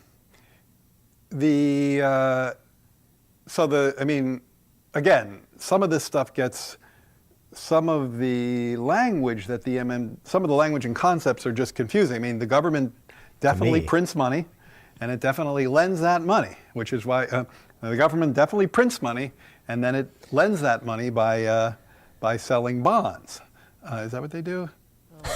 They wait, what is my job? They sell bonds. They sell bonds, right? Because they sell bonds, and people buy the bonds and lend them the money. So a lot of times, at least to my ear with MMT, the language and the concepts can be kind of unnecessarily confusing, but there is no question that the government prints money, and then it uses that money to do stuff with the things, with the money. So, I guess I can't really talk. I don't get it. I don't know what they're talking about. I don't know what I'm talking about. It's like the government clearly prints money. It does it all the time, and it clearly borrows. Yeah. Otherwise, we wouldn't be having this debt and deficit conversation. So, I don't think there's anything confusing there. No, there's nothing confusing. Is he an economist or a theater major? He got his bachelor's from the Manhattan School of Music. He got his Master of Social Work from Hunter College and his Doctorate of Social Work from Columbia College. So he is well credentialed, not in the field of economics. No, not at all. But he's otherwise well credentialed. He's right, though, too. You know what? The government definitely prints money. Yes, and it does. definitely borrows money. I've just never thought about what the relationship is, why the government does that, those crazy cats on the Hill. I'm only the chairman of the President's Council of Economic Advisors. What a disgrace. Boy, I tell you, a lot of credentialed people. One of the great lawyers of our time, Joe Biden. One of the great economists of our time, Jared Bernstein. You just heard from a Rhodes Scholar, Bill Clinton, talking tribal politics. This is heady stuff. The intellectual firepower of the left is just astounding. So intimidating, isn't it? Jordan and Antioch, you're on Chicago's Morning Answer. Yeah, I'll concede the fact that things cost more and the cost of living's gone up because of Joe Biden.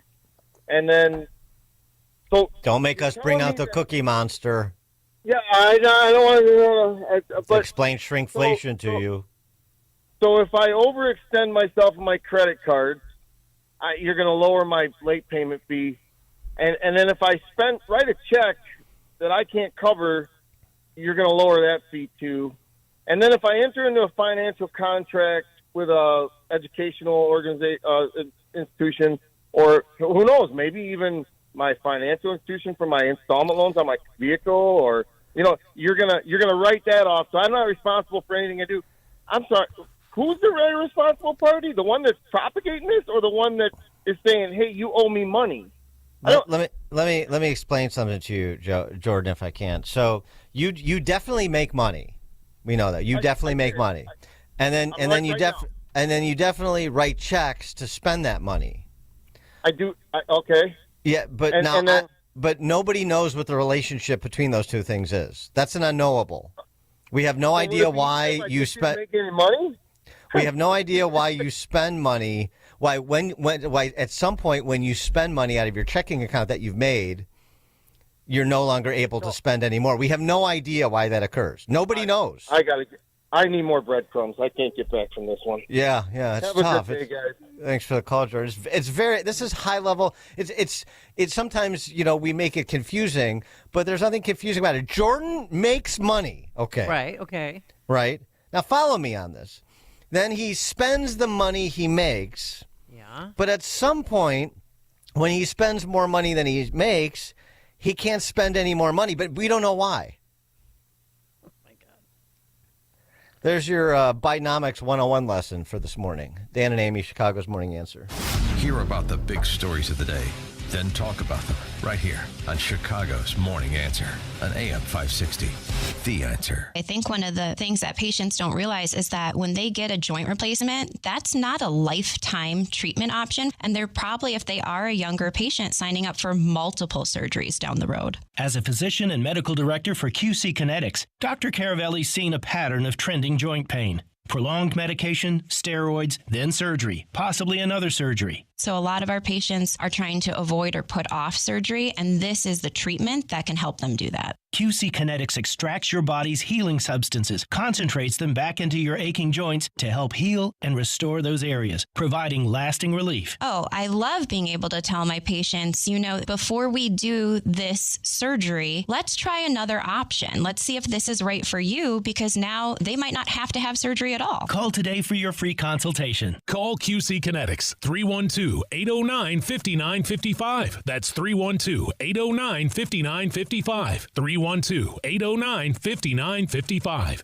All right, this season, don't get tripped up by uneven concrete around your home, whether it's a sunken or cracked sidewalk, porch stoop, driveway, or patio. Those problems will only get worse, but there is an easy solution. Call Permaseal today, 800-421-7325, and ask for a free inspection. Their poly-level service can raise and level sunken concrete quickly and effectively, putting an end to eyesores and dangerous trip hazards. Poly-level is the quickest, least expensive, and most durable system to repair your sunken concrete problems. Don't live with a potentially dangerous situation. Call Permaseal today for a free inspection. They have financing programs that allow you to have the work done now and pay for it in 18 months without interest. Permaseal has been a trusted name for over 40 years and has an A+ rating with the BBB. Don't be scared of replacing your sunken or broken concrete. Raise it. 800-421-SEAL or 800-421-7325 or online at permaseal.net. Parents, grandparents, you might want to be sitting down because this is amazing news. Imagine the student in your family not asking you for money to pay for college, or better yet, not getting into years and years of debt.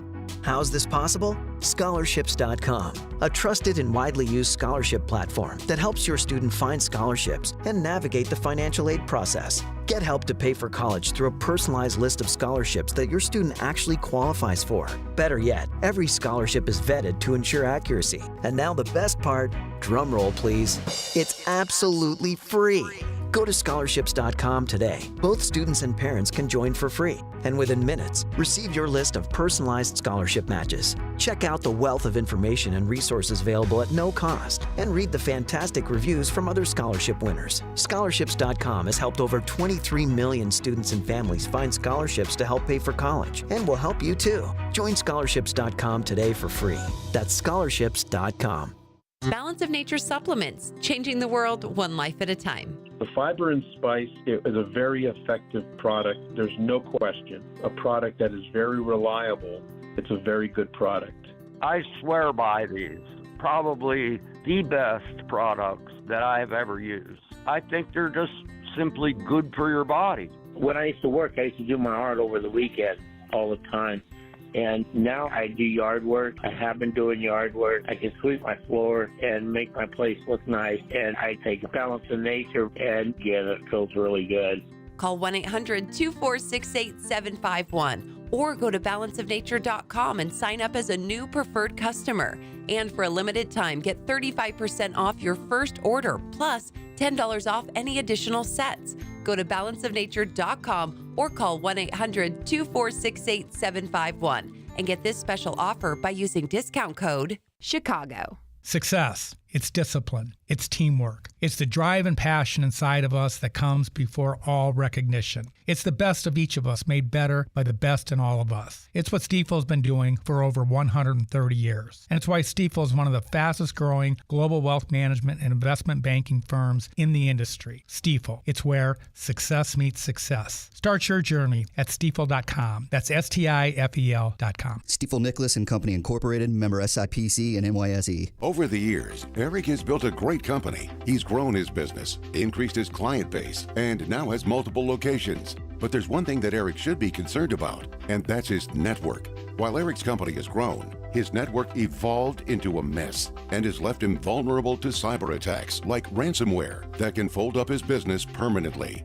He thought his basic network that evolved from years ago was enough, but it's not just his server that's at risk. Cyber attacks affect the full infrastructure of a business, right down to customer data, employee devices, and even their smartphones. So Eric came to Turnkey to help protect his business, his team, and his clients. Thanks to Turnkey, Eric's network was overhauled and thoroughly secured, moving forward with real-time threat hunting protection. Turnkey has the solutions to protect your business.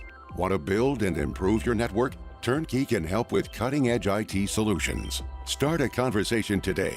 Visit turnkey.pro. That's turnkey.pro. Relief Factor, pain relief that's natural, pain relief that works, and pain relief that attacks the source of the pain. That's the experience of tens of thousands of Americans who are taking Relief Factor right now. See their incredible video endorsements at relieffactor.com and then order your 3-week quick starter pack for just $19.95. That's less than $1 a day. Find out if it can work for you like it works for me by ordering your 3-week quick starter pack today. relieffactor.com, relieffactor.com. Be the next success story.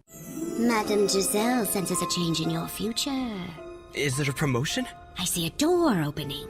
Ooh, to a corner office? There's a creature. Beady eyes, lots of hair. Is it my boss, Dave? No, raccoons everywhere. Your RV door is open, and they're chewing everything. Not a problem. I'm covered by Progressive. Do you see a bigger paycheck?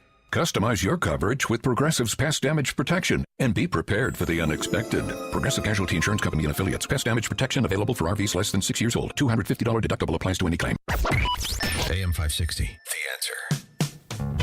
Dan and Amy, we're having a high-level discussion of economics that's being led by Jared Bernstein and the president. Kurt in Lamont, you're on Chicago's Morning Answer.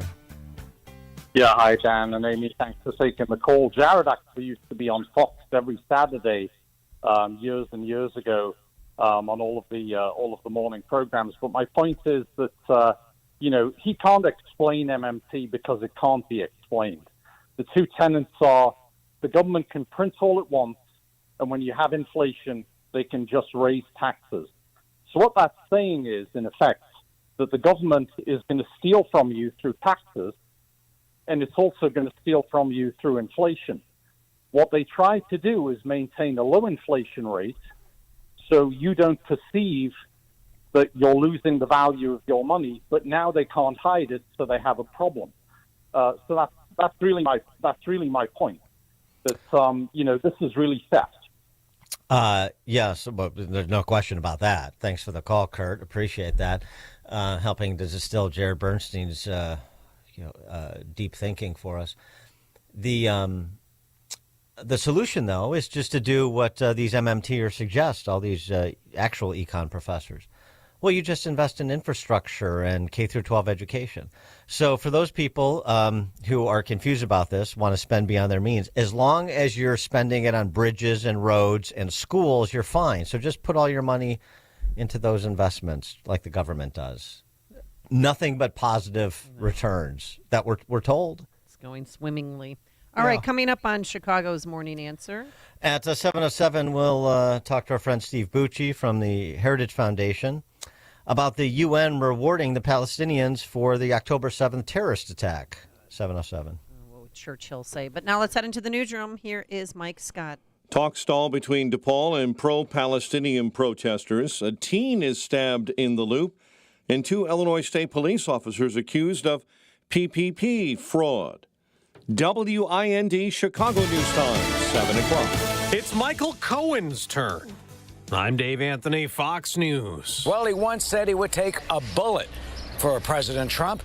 Well, now he'll be firing at him from the witness stand. Fox's Eric Shawn outside the New York court where next hour Cohen will testify at the Trump criminal trial. Expected to tell the jury that it was Trump who organized the payments to keep Stormy Daniels silent, so her story would not hurt President Trump's campaign in 2016. Meeting with the president in the Oval Office in February of 2017, Cohen will claim at that meeting Trump agreed to reimburse him for the money that he paid to Stormy, and then knowingly lied about it by calling the reimbursements legal expenses, not the basis of the 34 false business record charges against the former president. Now, the former president claims he did nothing wrong and the case is political.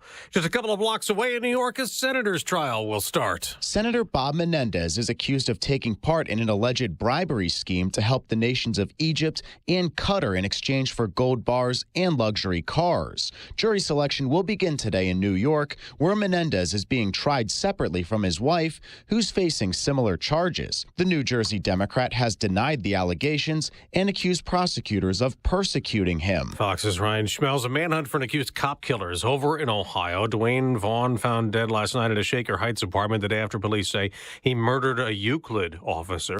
Israel's battling Hamas in northern Gaza again. This, along with the deaths of 4 soldiers in a Gaza City alleyway, are signs the Islamist group is still able to renew its threat.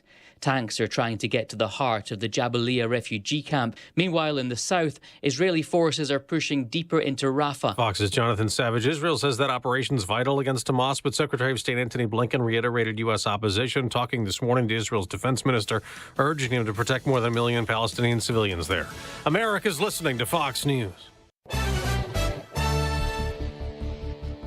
63 degrees, partly sunny skies, 7:02. On AM 560, The Answer, good morning. I'm Mike Scott. 1 person is dead after a speed-related crash in Glenview late Sunday night. Multiple vehicles were involved in the wreck in the 1200 block of East Lake. 3 were taken to hospitals in very critical condition. A search is underway on Sunday for the family of a child found wandering on the city's southwest side. That boy, believed to be between 3 and 4 years of age, was found overnight by Chicago police in the 1300 block of West 64th. Negotiations are stalled between pro-Palestinian and pro-Hamas protesters at DePaul University. We are completely willing to leave when DePaul meaningfully divests. We had a very clear demand from the very beginning. Meantime, a large counter-protest was held nearby by the Chicago Jewish Alliance on Sunday, including members like Anna Steinberg. Mother's Day, being a mom, is a day of joy where we get to celebrate life. And right now, we really just want to celebrate life. We know that the Jewish students and the Jewish teachers here have gone through an ordeal, and we're just here to support them. Demonstrators are vowing to remain on campus for now. A Chicago man has been charged in connection to a sexual abuse case involving a resident at a suburban nursing home. Isaiah Fields of Chicago, 22, has been charged with aggravated criminal sexual assault and aggravated battery, according to the Kane County State's Attorney's Office. We first reported last month that the victim, a resident at the Markland Heights Center in Geneva, was discovered to be pregnant last month and recently gave birth. She is said to have profound disabilities. Cubs claim their series against the Pirates with a 5-4 extra inning win. White Sox lost to the Guardians 7-0 at the rate. Bulls earned the number 11 pick overall in the NBA draft lottery yesterday. Stanley Cup playoffs, Vancouver and Florida with wins. The news, a service of ReviveYourLawn.com. Don't DIY, RYL. Revive your lawn with the landscape and design experts. Outdoor patios, kitchens, softscapes, lighting, and more. Get an instant online estimate today at reviveyourlawn.com. A check of traffic and weather on the way next on AM 560. Dennis Prager says it's tough to watch. Pro-Palestine protesters light American flag on fire outside of a World War I memorial as they spray paint Gaza on the base. To be present as you watch your civilization in decline is not experienced by most people at any given time. You and I are experiencing The Dennis Prager Show. Weekdays at 11, right before Charlie Kirk at 1 on AM 560. The Answer. All right, who's there for heroes or their families left behind when a service member or a first responder dies or is catastrophically injured in the line of duty? Who helps our country's homeless vets? I'll tell you who. It's the Tunnel to Towers Foundation.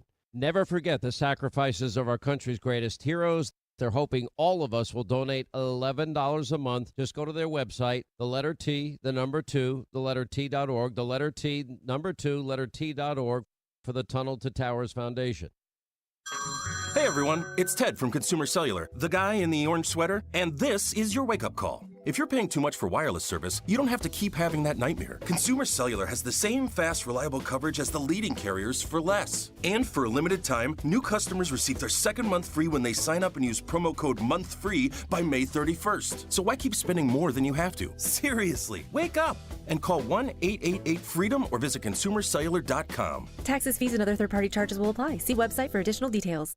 When the storms hit Chicagoland this spring and your home or business has water damage, ProTech Restoration is ready 24/7. The certified team at ProTech Restoration will be there quickly and work directly with your insurance. But even in between the storms, if you come across water in your basement, bathroom, or kitchen due to leaking pipes, an appliance breakdown, or sump pump failure, know that ProTech Restoration has seen it all and knows what to do. They are a leading Chicagoland emergency water damage cleanup, repair, and restoration company, offering 24-hour rapid response. They'll clean up, extract, repair, even do a total build back. Search online for ProTech Restoration in Elk Grove Village and check out their Google reviews. To get your free on-site evaluation and estimate, visit ProTechWaterDamage.com. That's ProTech waterdamage.com. Servicing the entire Chicagoland. ProTech Restoration. Experience, transparency, trust. ProTechWaterDamage.com.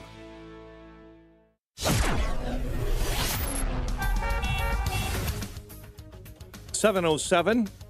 Let's get an update on the roads now. Team Hochberg Traffic Center time. It is a service of Fox Valley Coins. This is a great time to bring in your scrap gold jewelry and sterling flatware. Check or cash offered on the spot, foxvalleycoins.com. Inbound Edens, 32 Lake Cook Road to the junction. 1 hour in on the Kennedy, O'Hare into the Burns Circle interchange. Stevenson right now, 45 in from 355 into DuSable Lakeshore Drive. I-57 slow into the Bishop Ford. The Dan Ryan coming in 34 minutes, 95th into the Burn Circle interchange. Chicago's Morning Answer with Dan and Amy continues next. AM 560 Weather Center forecast in our ReviveYourLawn.com Weather Center. Here is Steve Williams. Cloudy day, warm, a couple of showers and a thunderstorm showing up this afternoon, high 79. Rain and drizzle tonight, low of 53. Clouds breezy, cooler, rain tomorrow, the high 56. Sunny and a warmer day Wednesday, the high 66. I'm Steve Williams on AM 560, The Answer. 63 at O'Hare, 64 Midway, 57 in Aurora, 62 in Joliet, 65 Lakefront. Your next news update, 7:30. Chicago's Morning Answer continues next on AM 560. The Answer.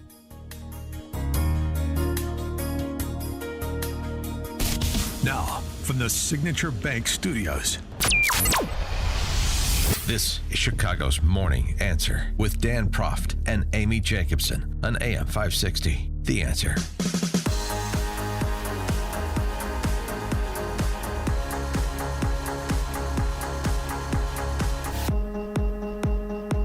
Top of the morning, Dan and Amy. Before we get into geopolitics with Steve Bucci, how about some domestic politics? Because the DNC is a national security event, too, just as the RNC is. Oh, yeah. BLM Brandon, the mayor of Chicago, if there's any mayor that understands the value of protest and demonstration, it's me. Without protests and real demands of a government, people of color and women do not have a place in society.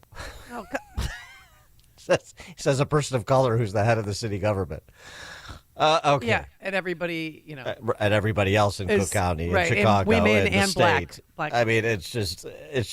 But this is they have a mantra, and they are going to repeat it regardless of reality. I can't impress it upon people any better than BLM Brandon impresses it upon them. I mean, does he not know Tony Preckwinkle, Kim Fox, and go on and on and on? His predecessor, Lori Lightfoot. He knows the mantra is what he knows, and that's what the left knows. That's what they know, and that's what they will repeat without fail to the bitter end, whatever that looks like. But the national security issue is real, and the pro-Hamas types that raised the Palestinian flag at Daley Plaza over the weekend have already said they're going to be out in force. They want to do demonstrations near the main hall, whether they have a permit or not. They're going to, of course. Why would any restrictions apply to them in the city generally any more than it does, say, on the campus of DePaul within the city?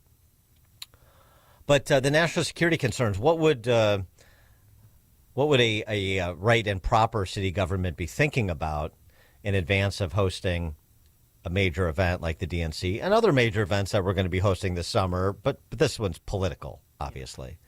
What would it's the same question for Milwaukee in the state of Wisconsin.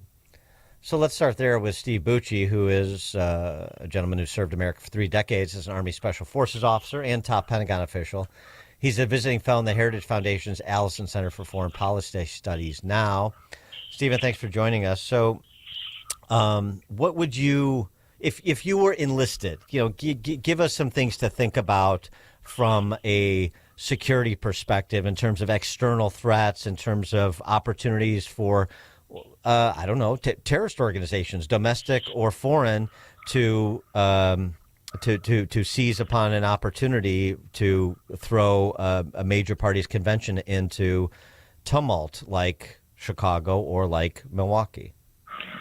Well, we've talked about this before. Terrorists use a 3-point targeting methodology. They want the targets to be soft. They want them to be spectacular, and they want them to be symbolic.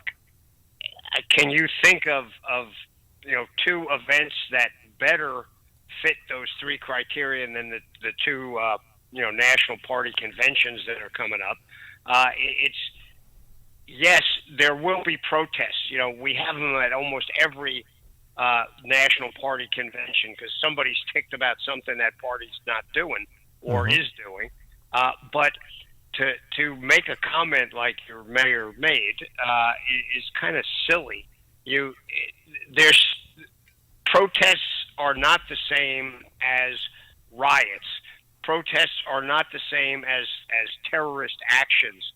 You have to make a distinction between them. And in some cases, it's tough. I recognize that. But if he doesn't allow his police force and the national assets that will be there in Chicago, the FBI, the Department of Homeland Security, all that stuff will flow into the city because it is a national security event. He's crazy. And you'll have a disaster, which will be a disaster for the country, regardless of which party you're part of. We can't have these things disrupted. So they have to keep people away from the venue. They have to keep them out of the venue for sure. And that's going to require, sadly, probably some tough actions by the police because a lot of these folks who are doing the disruption that we've seen over the last, couple of months on campuses and other places are more than happy to be destructive. They're more than happy to make a mess, to go after the police with rocks or bricks or sprays or any of that stuff. This is going to be a major event in these 2 cities. and to downplay it because he understands protest is either the height of hubris or the height of stupidity, and probably both. And the concern specifically about Islamist-related terrorism. I mean, we have to be specific about that. I know the other side would say like white nationalists or something, or Trump supporters. But so they can have their conversation. I want to have mine. Islamist-related terrorism because of what is occurring in Gaza right now and what we've seen on campuses, and some of not just the behavior but the pronouncements that perhaps foreshadow violent behavior. There's a lot of promotion of the tolerance of violence in pursuit of their goals. And so, how much is and should this be on the radar of the alphabet soup of federal law enforcement and intel agencies?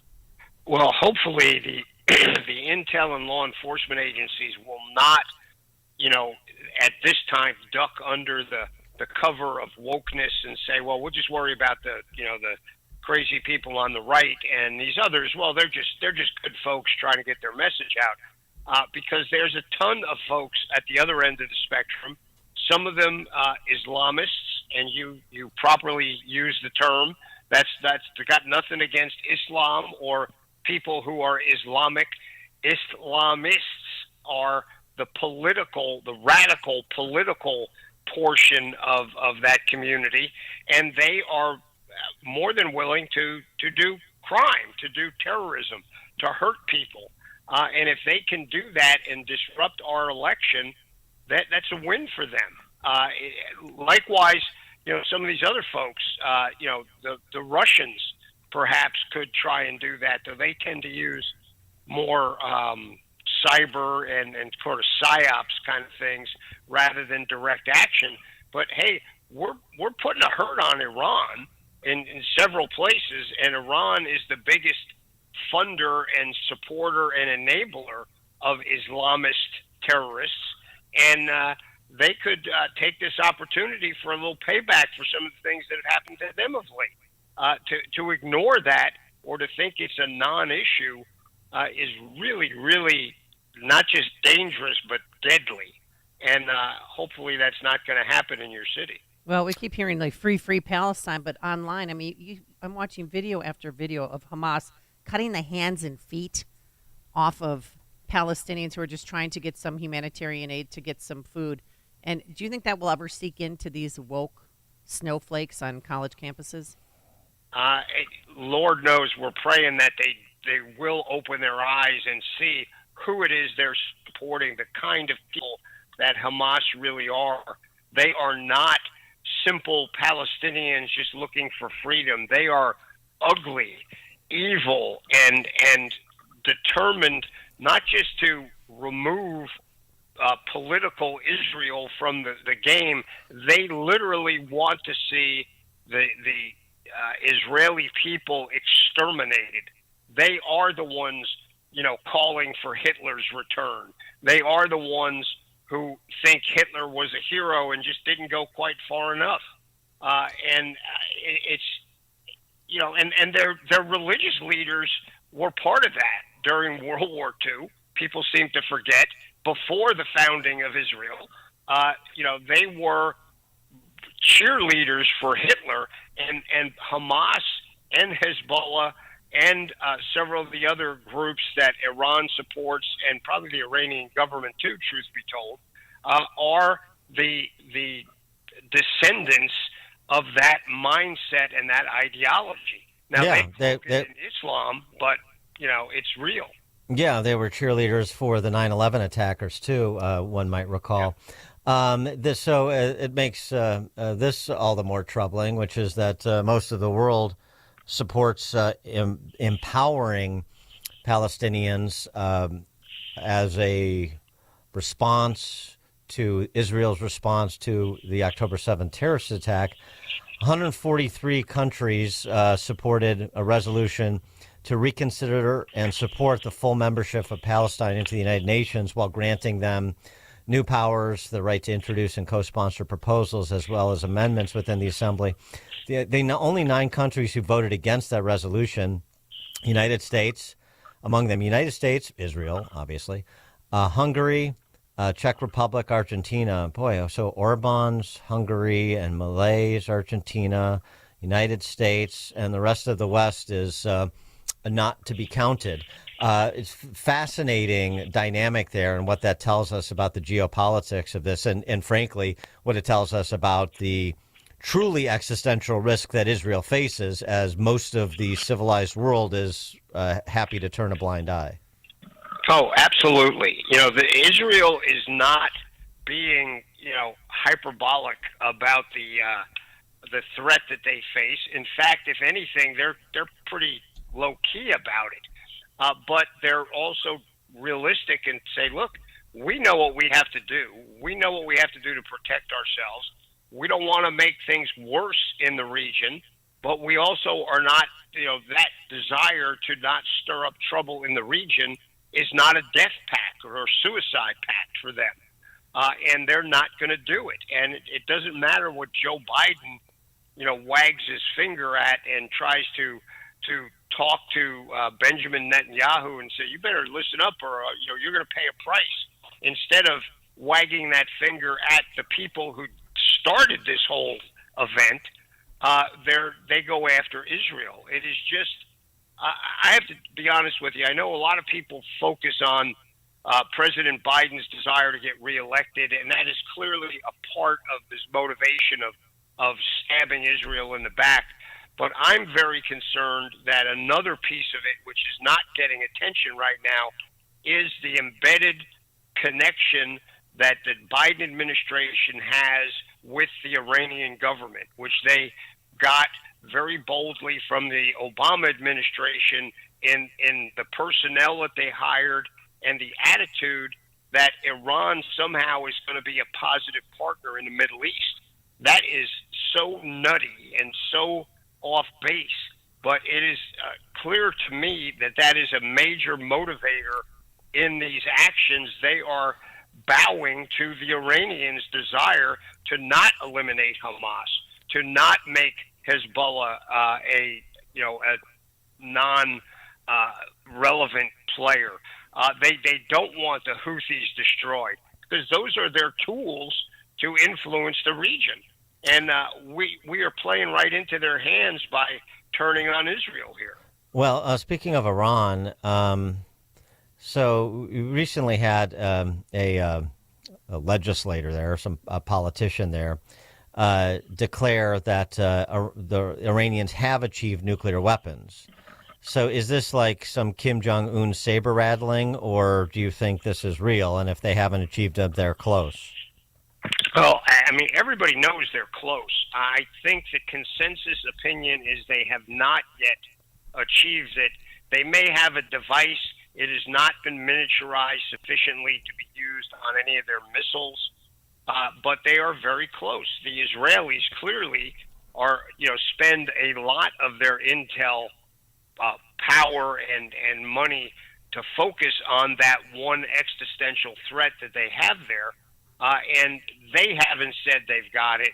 So until Israel announces they have it, which will probably be the day after they destroy all the facilities, we should not think that they actually have it. The public accounts of their government of that nature are not worth the paper they're printed on. They lie, they dissemble, they brag. That's all part of their plan. But that doesn't mean to discount it, because the fact that they're close is scary as all get out, and we need to take it very seriously and be ready to respond when we actually know that they do have it. In another theater, Ukraine's top general says the situation in the northern Kharkiv region has, quote unquote, significantly worsened after Russia claimed to capture 4 villages, extending its surprise cross-border offensive. There's some dispute about that, but even UK Foreign Secretary David Cameron acknowledged that we're at a dangerous moment in Ukraine, adding that Russia had effectively invaded Ukraine again. So what's your handle on the situation in Ukraine? Well, I don't think in this case the Ukrainians are exaggerating. They are usually very optimistic. So when they come with this pessimistic analysis, I think it's probably accurate, at least. That, you know, the Russians have made some progress. They've taken back some of the villages in that area, and that's not a good thing for Ukraine. They want to keep their terrain free and out of Russian hands, and every foot of it that they lose to the Russians is on the downside.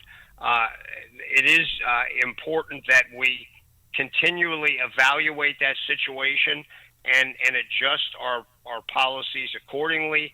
I think that the folks that are ready to walk away and say, what's the big deal if Russia takes it, are a little bit, you know, they're some of my libertarian friends, and I understand that position, but in this case, it does have relevance for American security, and it's a place where we need to be strong. We don't want to get in a full-up, you know, direct war with Russia, but I think we should help the Ukrainian people to protect themselves. They were invaded. They didn't start this. You know, this is in the same mindset of, you know, we all of a sudden we have to protect the Palestinians who attacked Israel. But again, the question we've been checking in on this, you know, and you have to take stock. At some point, you have to say, yeah, I agree. We're opposed to the Russian invasion. We'd like to see Ukraine repel the Russians. What's the realistic possibility of that, and what are we willing to do or not do, spending-wise or more, in furtherance of this? I mean, there has to be some sort of measurement of probability here when it comes to if these resources are brought, this is the most probable outcome, and make a decision on that basis, right? I mean, it's just like this. Yeah, this open-ended lack of a cost-benefit analysis just doesn't work for me. Yeah, you've got to do that cost-benefit analysis. You have to do it well. You have to do it with a lot of oversight as to where the stuff goes, so you don't have leakage to, you know, to corruption and things like that. But it is it's not a throwaway. Let's put it that way. Stephen Bucci served America for 3 decades as an Army Special Forces officer and top Pentagon official. He's now a visiting fellow in the Heritage Foundation's Allison Center for Foreign Policy Studies. Stephen Bucci, thank you as always. It's my pleasure. Thanks for having me, and we'll talk to you next week. All right, thank you. And he joined us on our Turnkey.pro answer line. You're listening to Chicago's Morning Answer with Dan Proft and Amy Jacobson on AM 560. The Answer. At Signature Bank, going the distance for business banking customers is what we do every day. We understand that business owners have a strategic mission, a drive to succeed, a plan for growth, and don't have time to wait for a bank to respond. With Signature Bank, you not only have a banking partner that has roots right here in Chicago, but our decisions are made locally too. Signature Bank knows that when you have a question or problem about your business, you want answers. You need someone who will pick up the phone or respond to your text. You need someone who is always there for you. That's Signature Bank. We are a team that wants to get to know you and your business. Want to be Signature Bank's next success story? Give us a call today at 773-467-5630 or visit us online at signaturebank.bank. Member FDIC Equal Housing Lender. Another near 80-degree day today, and it's the worst time of year to be suffering from joint pain, sitting inside, watching others enjoy the outdoors. So if you're tired of achy joints due to arthritis or an injury, contact my good friends at QC Kinetics before you agree to surgery, steroids, or medications. That's what tens of thousands of real-life patients around the country did, like Julie. Now, a doctor told Julie the only way she would get relief was knee replacement surgery. Well, she went to QC Kinetics for a second opinion, which you should always do, and she did not choose surgery. Julie isn't limping around anymore. She's riding her bike, going for hikes, and she tells everyone she meets about QC Kinetics. QC Kinetics is partnered with medical director Dr. Mitchell Shinecup. He's a pioneer in the field with 20 years of clinical work, teaching, and publishing. Now, I'd love to talk about your success story next, so don't wait. Call QC Kinetics today. The consultation's free with Saturday appointments available. The number to call, 312-809-9999. 5955. That's 312-809-5955. Write it down, folks. 312-809-5955. You've heard Remke's Garage commercials on AM 560, and now they specialize in servicing Sprinters and light-duty diesels. But the experts at Remke's also service Isuzu and Chevy low-cab forward trucks. So if you own an Isuzu or Chevy low-cab forward truck but aren't sure where to get it repaired, take it to Remke's Garage, your #1 dealer alternative for repairs to your Isuzu NPR, Isuzu F-Series, or Chevy low-cab forward truck.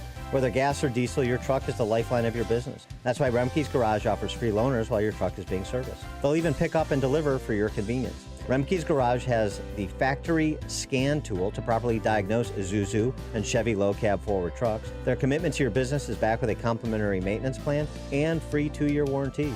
Go to remkesgarage.com to learn more about their specialization in Isuzu and Chevy low-cab forward trucks and schedule your appointment today. That's Remkes, REMKES, garage.com.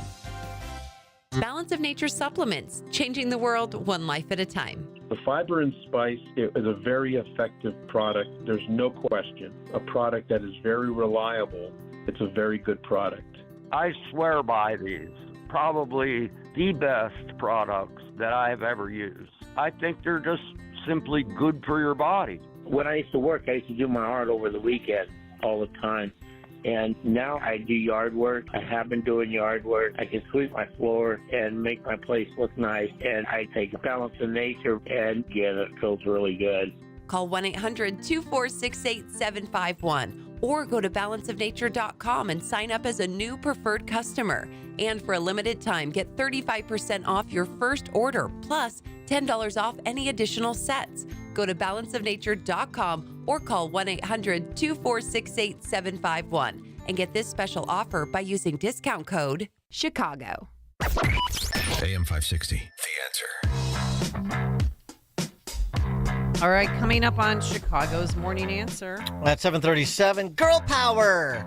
Heather McDonald from City Journal joins us to explain why there's such a disproportionate amount of women leading the campus intifadas around the country. 7:37. First, let's swing by that newsroom. Here's Mike Scott. We're at 6:32. Skies are sunny for now, but rain likely on the way. Donald Trump's former lawyer, Michael Cohen, expected to take the witness stand today in the former president's criminal hush money trial.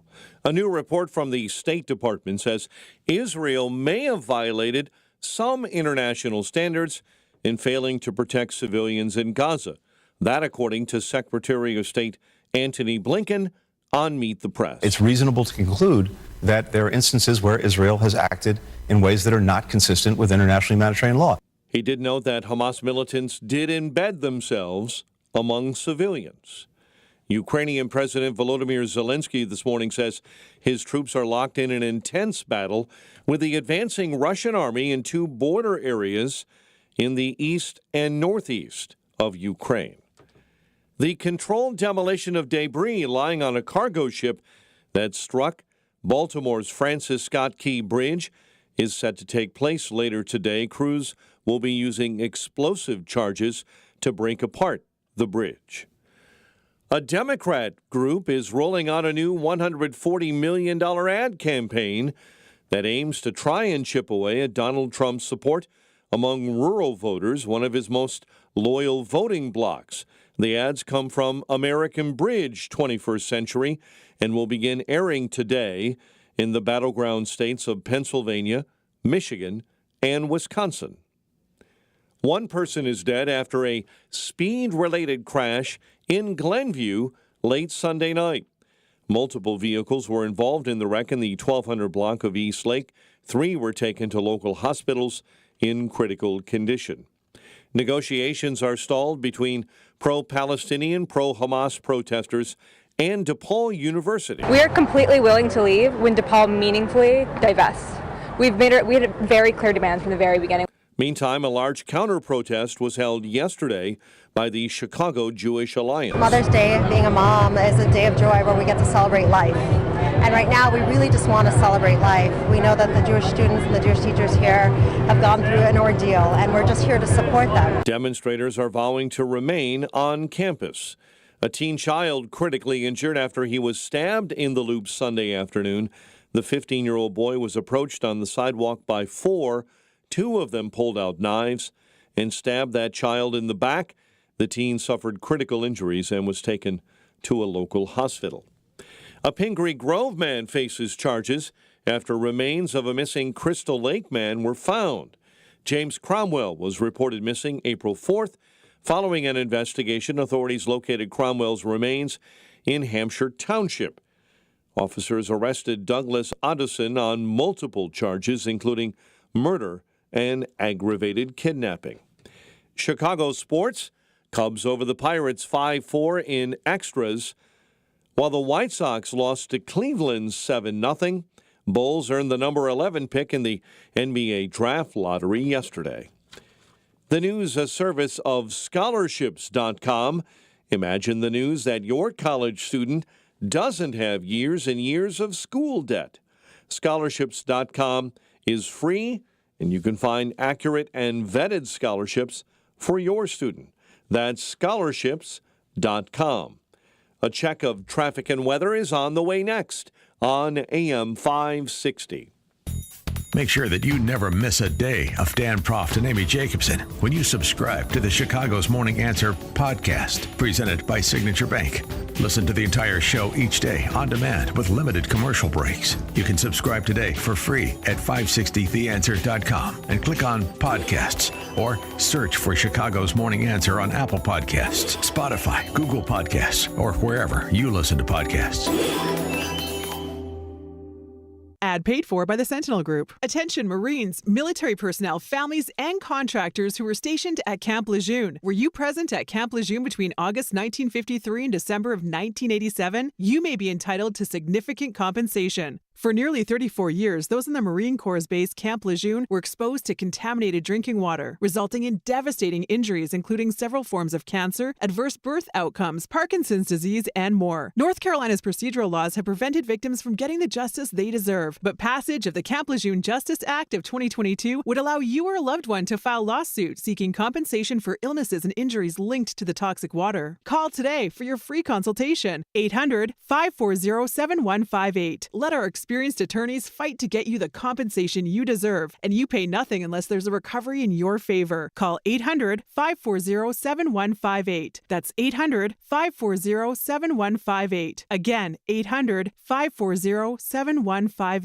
Admit it, this is the worst time of year to be suffering with joint pain. You can't enjoy outdoors like you used to. Hi, Amy Jacobson here, and if you're tired of achy joints, contact my friends at QC Kinetics before you agree to surgery, steroids, or medications. That's what tens of thousands of real-life patients around the country did, like Robert. Robert's a retired Marine and business owner. Robert had debilitating shoulder pain and couldn't take time away from work to have surgery. So he heard about QC Kinetics and how elite athletes were using these treatments for joint pain. Now Robert feels much better thanks to his treatments at QC Kinetics. And you know what? I'd love to talk about your success story next. So don't wait. Call QC Kinetics today. The consultation's free with Saturday appointments available. Call 312-809-5955. That's 312-809-5955. Again, 312-809-5955. Balance of Nature supplements, changing the world one life at a time.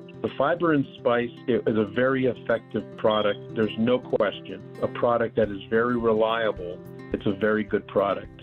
I swear by these. Probably the best products that I've ever used. I think they're just simply good for your body. When I used to work, I used to do my art over the weekend all the time. And now I do yard work. I have been doing yard work. I can sweep my floor and make my place look nice. And I take Balance of Nature, and yeah, it feels really good. Call 1-800-246-8751 or go to balanceofnature.com and sign up as a new preferred customer.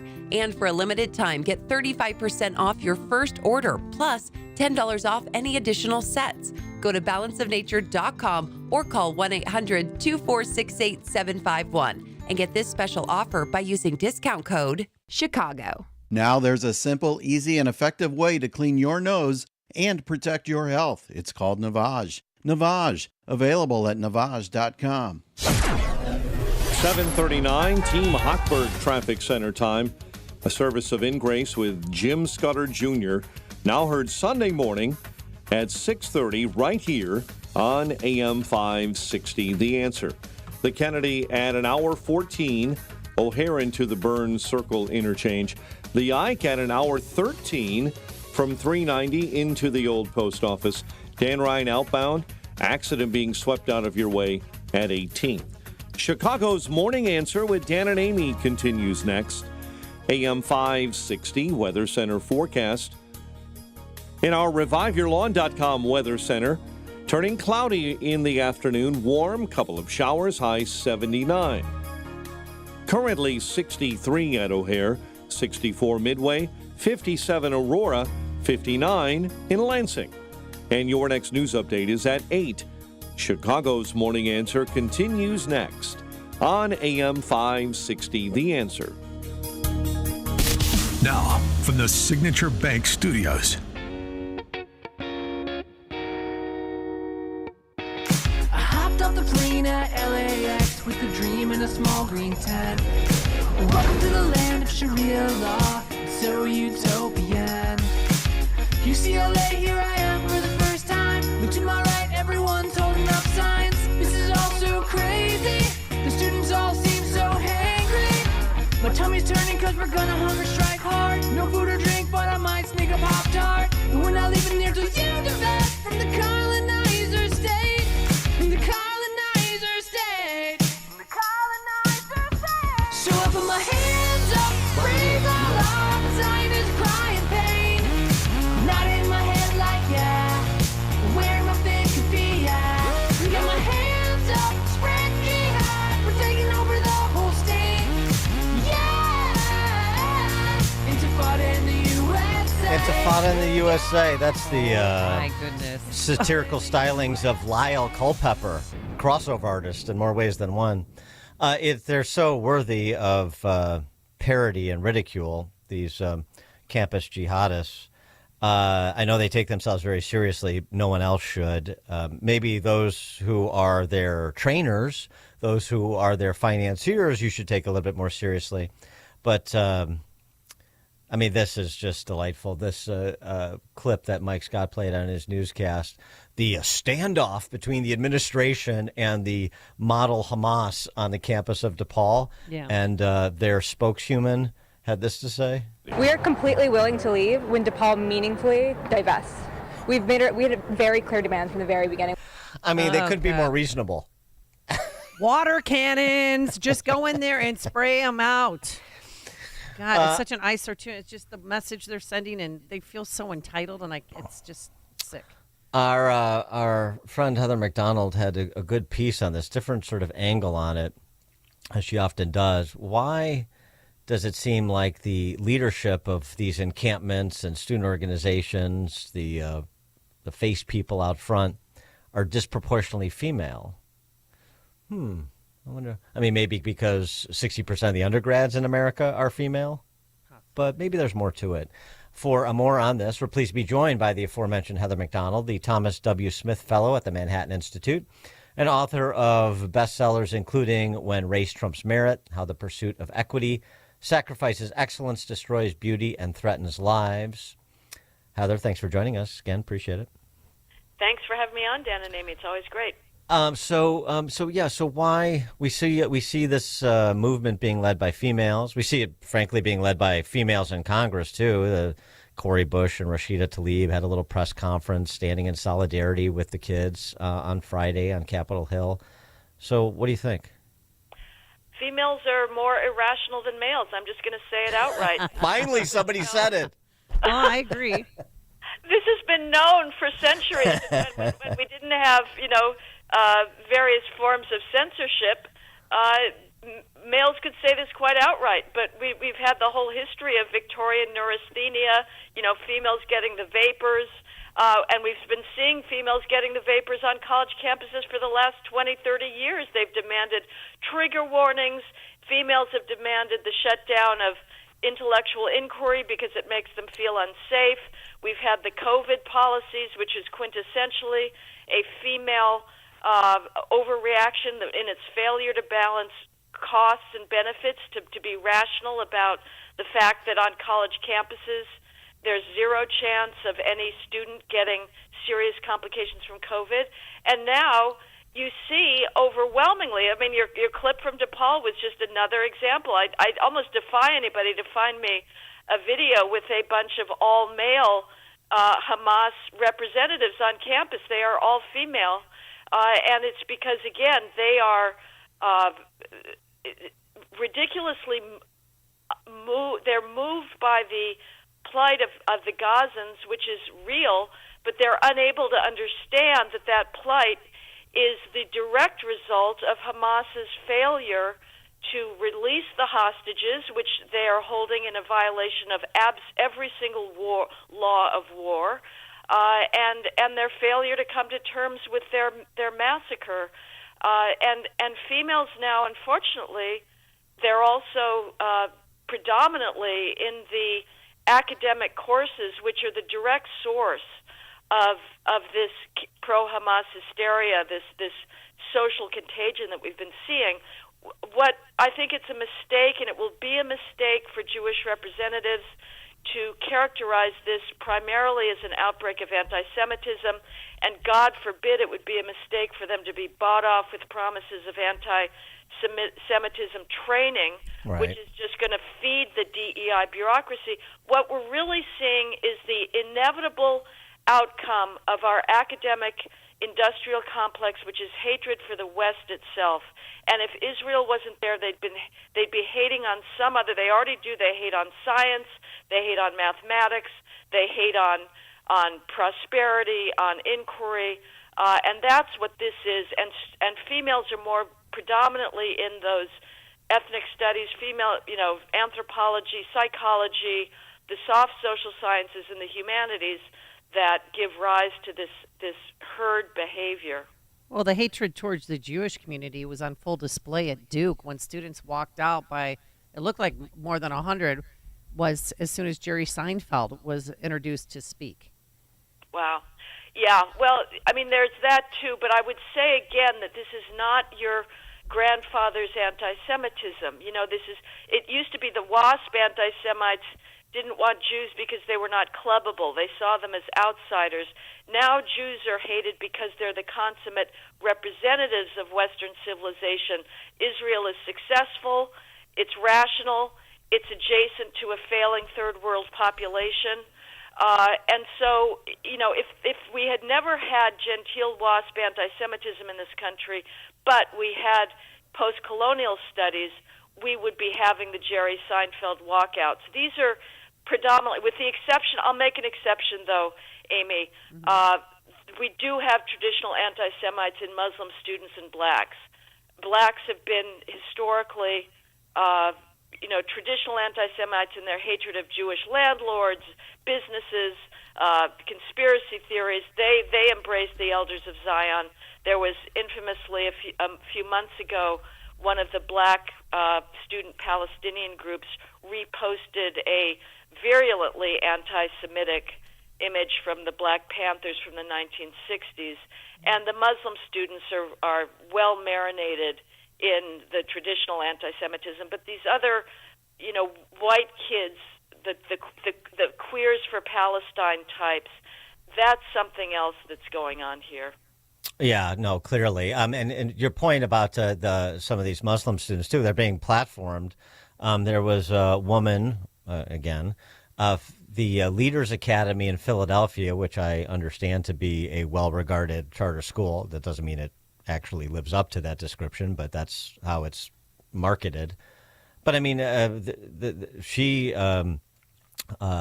offered this tirade in Arabic that was pro-martyr, pro-jihad, that was overtly anti-Semitic, and it's sort of without consequence. This is just part of the rich diversity of that charter school in the city of Philadelphia. So, I mean, just to your, I think that's an important distinction you're making, right? Queers for Palestine outside of the exit in Orlando to Disney blocking the way. That's something different than what's going on straight away. Believe when people are telling you straight away that we believe in martyrs and we believe in jihad against the Jews.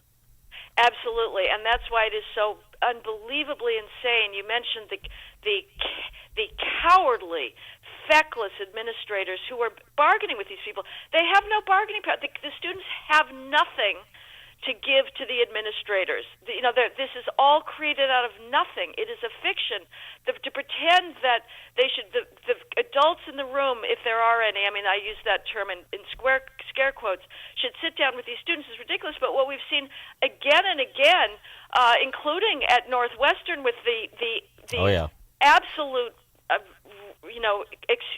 poor excuse of an adult in Michael Schill is promising more Muslims, faculty and students, on the name that we've all learned from this wonderful experience that diversity is our strength.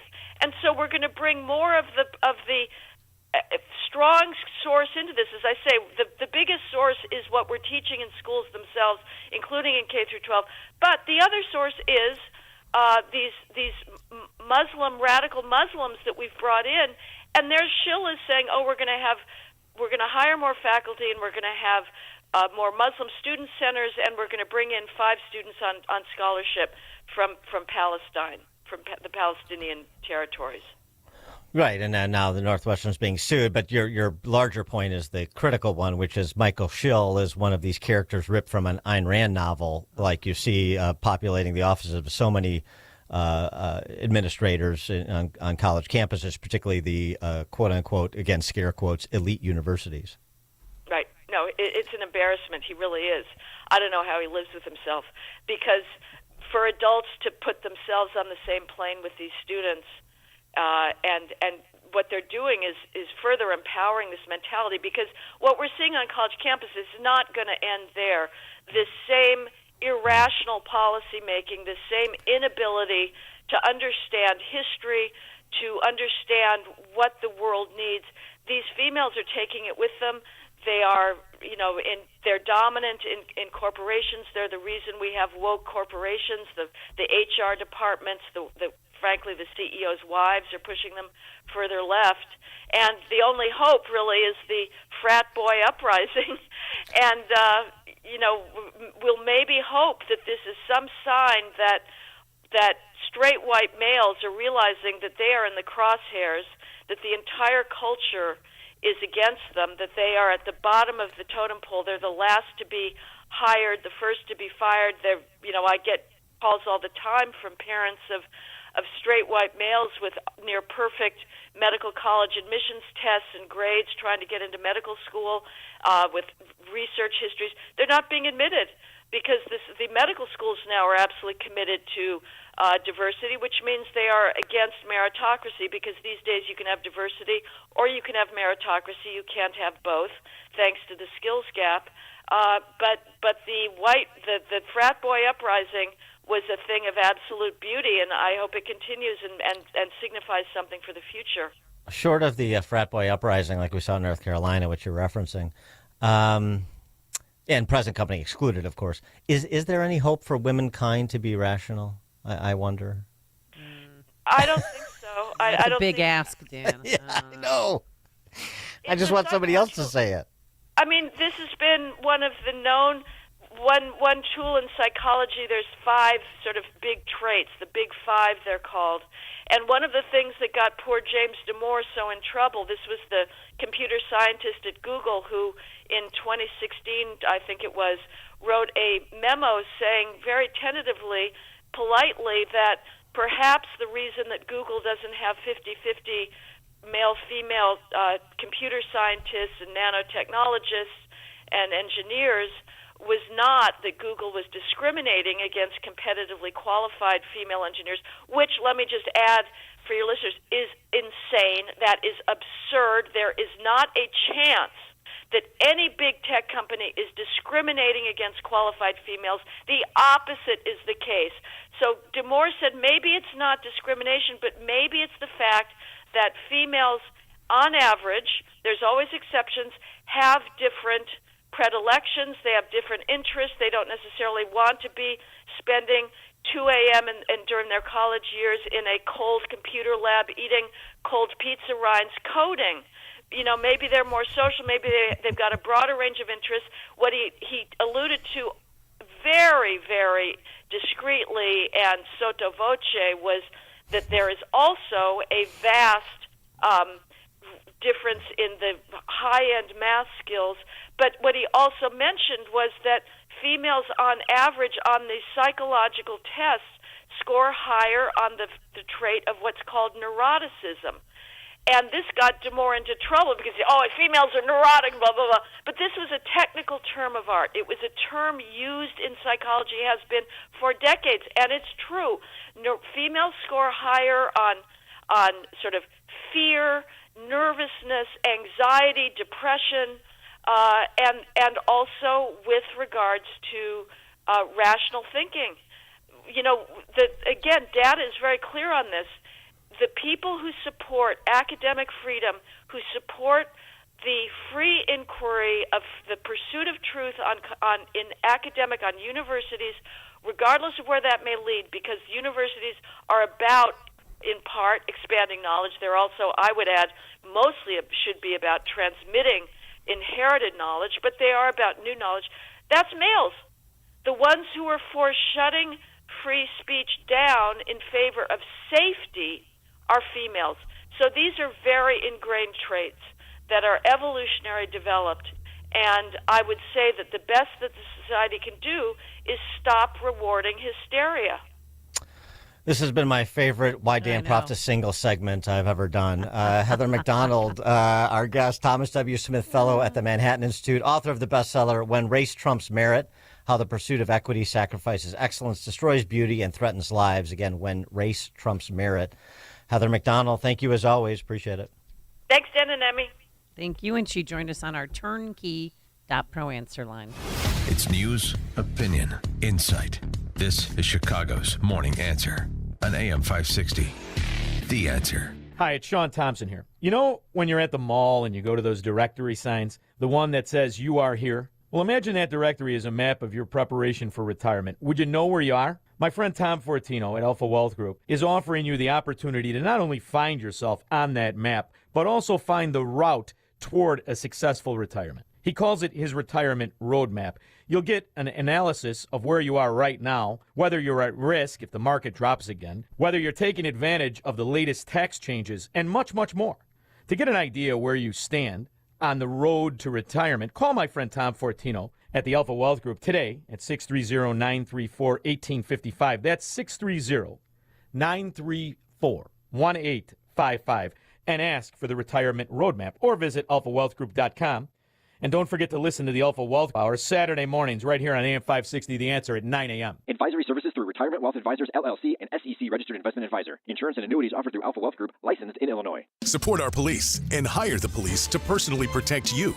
You've watched the news. Rising crime has been affecting our everyday lives in Illinois more and more these days. Blue Star Security can protect you, your business, or your place of worship. Blue Star Security is the only security company in Chicago with over 900 off-duty police officers, all W-2 employees. I'm Jeffrey Salvetti, Vice President of Blue Star Security and a 15-year law enforcement veteran. The Blue Star team is made up of over 900 state-certified active and retired law enforcement professionals. We serve businesses and private organizations with supply chain and special event security, and also protect our loved ones at places of worship and schools all across the Chicagoland area. Blue Star Security's technology allows mobilization of off-duty officers quickly and efficiently. Our primary mission is to provide unparalleled protective services for each assignment with integrity while maintaining our commitment to community service in the Chicagoland area. Visit online to schedule a free security consultation at BlueStarSecurityLLC.com. That's BlueStarSecurityLLC.com. From breaking news and weather across the country to insight from the brightest minds in conservative opinion, it's Salem News Channel, home to the biggest shows on TV, like Brandon Tatum weekdays at 6 p.m. Eastern, followed by Charlie Kirk at 7. Join SNC, where facts are sacred, critical thinking is celebrated, and the pursuit of truth is unwavering. Watch Salem News Channel free, now on Zumo Play. Learn more at snc.tv/Zumo. AM 560, The Answer. So we found the woman who has the other half of the amulet around my neck. It's Heather McDonald. We got a text. Was Frat Boy Uprising your Northwestern college band? No, it was at an Oingo Boingo cover band. And I said it was not. Actually, it turned out it was a Corey Hart tribute band. We wore our sunglasses at night and we never surrendered. And you killed it. All right, coming up on Chicago's Morning Answer. At 8:08, the murder of that 24-year-old dad of 2. 8:08. Today it's going to be sunny but showers, thunderstorm by the afternoon. It's 8 a.m. WIND. Former President Trump has just arrived at the courthouse. I'm Dave Anthony, Fox News, where his ex-lawyer turned nemesis Michael Cohen will testify about the records the former president is charged with falsifying after paying to keep an alleged affair quiet before the 2016 election. Expected to tell the jury that it was Trump who organized those payments to Stormy Daniels and then lied about reimbursing Cohen for those payments, illegally calling them legal expenses. But you know, Trump's defense attorneys, man, are they going to tear into Cohen's credibility. He served time for tax evasion, bank fraud, campaign finance violations. Fox's Eric Shawn outside the court. The former president calls the criminal case persecution aimed at derailing his 2024 campaign. A New York Times Siena poll just out gives the former president big leads over President Biden in battleground states. Trump up 49-42 in Arizona, 49-39 in Georgia, 49-42 in Michigan, 50-38 in Nevada, 47-44 in Pennsylvania, and 45-47 for Biden in Wisconsin. Fox's Rich Edson at the White House. As Israel keeps battling Hamas in Gaza, more American diplomacy this morning. Secretary of State Antony Blinken told Israeli Defense Minister Yoav Gallant the U.S. commitment to Israel's security and shared objective to defeat Hamas is ironclad. Still, Blinken reaffirmed the Biden administration's opposition to a major military ground operation in Rafah. Fox's Jared Halpern. Jury selection starts at Senator Bob Menendez's trial in New York today. The New Jersey Democrat accused of accepting cash and gold bars and other bribes to help foreign governments, which Menendez denies. An actor has a new role, patient, after Steve Buscemi was attacked in New York City. Buscemi is recovering from bruising, swelling, and bleeding to his left eye. The incident happened just before noon last Wednesday. His publicist telling the New York Post Steve Buscemi was assaulted in Midtown Manhattan, another victim of a random act of violence in the city. Fox's Madeline Rivera. Police still looking for the attacker. America's listening to Fox News. 65 degrees, partly sunny right now. We're headed for some clouds and rain by later in the afternoon. 8:02 on AM 560, The Answer. One person is dead after a speed-related crash in Glenview late Sunday night. 3 others were taken to hospitals in critical condition. That crash investigation continues. A search is underway for the family of a child found wandering on the city's southwest side. Chicago police tell us that child, believed to be between the ages of 3 and 4, was found overnight along West 64th in the West Englewood community. Negotiations are stalled between pro-Palestinian and pro-Hamas protesters and DePaul University. We are completely willing to leave when DePaul meaningfully divests. We had a very clear demand from the very beginning. The university's president releasing a statement saying discussions are at an impasse. Demonstrators are vowing to remain on campus. A Chicago man has been charged in connection to the sex abuse of a resident at a suburban nursing home. Isaiah Fields of Chicago is now charged with aggravated criminal sexual assault, and aggravated battery. That, according to the Kane County State's Attorney's Office. We first reported last month that the victim, a resident of the Markland Hyde Center in Geneva, was discovered to be pregnant last month and recently gave birth. She is said to have profound disabilities. Cubs over the Pirates in extras 5-4. White Sox blanked by Cleveland 7-0. NBA playoffs, wins for the Pacers and Nuggets, and the Bulls earned the number 11 pick in the NBA draft lottery yesterday. The news, a service of ReviveYourLawn.com. Don't DIY, RYL. Revive Your Lawn with the landscape and design experts, outdoor patios, kitchens, lighting, and more. Get an instant online estimate today at ReviveYourLawn.com. 8:04, time for the AM 560 Business Beat, a service of Signature Bank. Visit signaturebank.bank for all your commercial banking needs. Now the latest from the Fox Business Network. I'm Stuart Varney, and this is the Fox Business Report. The U.S. company, which owns Booking.com and a number of other travel websites, is under pressure in the EU. The European Union adding Booking Holdings to its list for strict digital scrutiny. It's being classed as an online gatekeeper. Booking Holdings, which is based in Norwalk, Connecticut, owns travel websites including Cheap Flights, Kayak.com, and Priceline, as well as restaurant reservation platform OpenTable. Apple Store employees in Maryland have voted to authorize a first strike over working conditions. The yes vote allows the bargaining committee for the union that represents the store workers to call for a strike at any time. No date's been set for a potential work stoppage. If the workers decide to strike, it'd be the first walkout by Apple employees in the U.S. That's your Fox Business Report. I'm Lillian Wu, invested in you.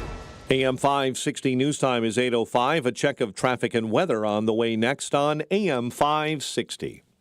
November 2nd, 2020, marked the 100th anniversary of the first commercial radio broadcast. We're still here, and we're bigger and better than ever. You can still listen to us over this great radio station. But now, there are no limitations. Your smartphone is now your smart radio. Listen to us online on the app, TuneIn.com, iHeartRadio, and Odyssey.com. Your smart speaker can find us too. With radio, there is no separation anxiety. We're always on. AM 560, The Answer. Spring cleaning is here. Time to brighten up those dirty rugs and carpeting. Dogs, cats, food, drinks. They can really make a mess. Look down. Are you happy how your carpets and rugs look? Let Executive Green Carpet Cleaning show you how clean really looks. Executive Green Carpet Cleaning. They're local, family-owned, and take pride in customer satisfaction, positive reviews, referrals, and working with AM 560 listeners. Right now, if you mention AM 560, you'll receive 15% off all cleaning services. Hi, this is Kelly from Executive Green Carpet Cleaning. As a proud supporter of AM 560, allow my family the invitation into your home or business to show you what clean really looks like. Carpets, area rugs, upholstery, tile and grout, and wood floor cleaning. We do it all.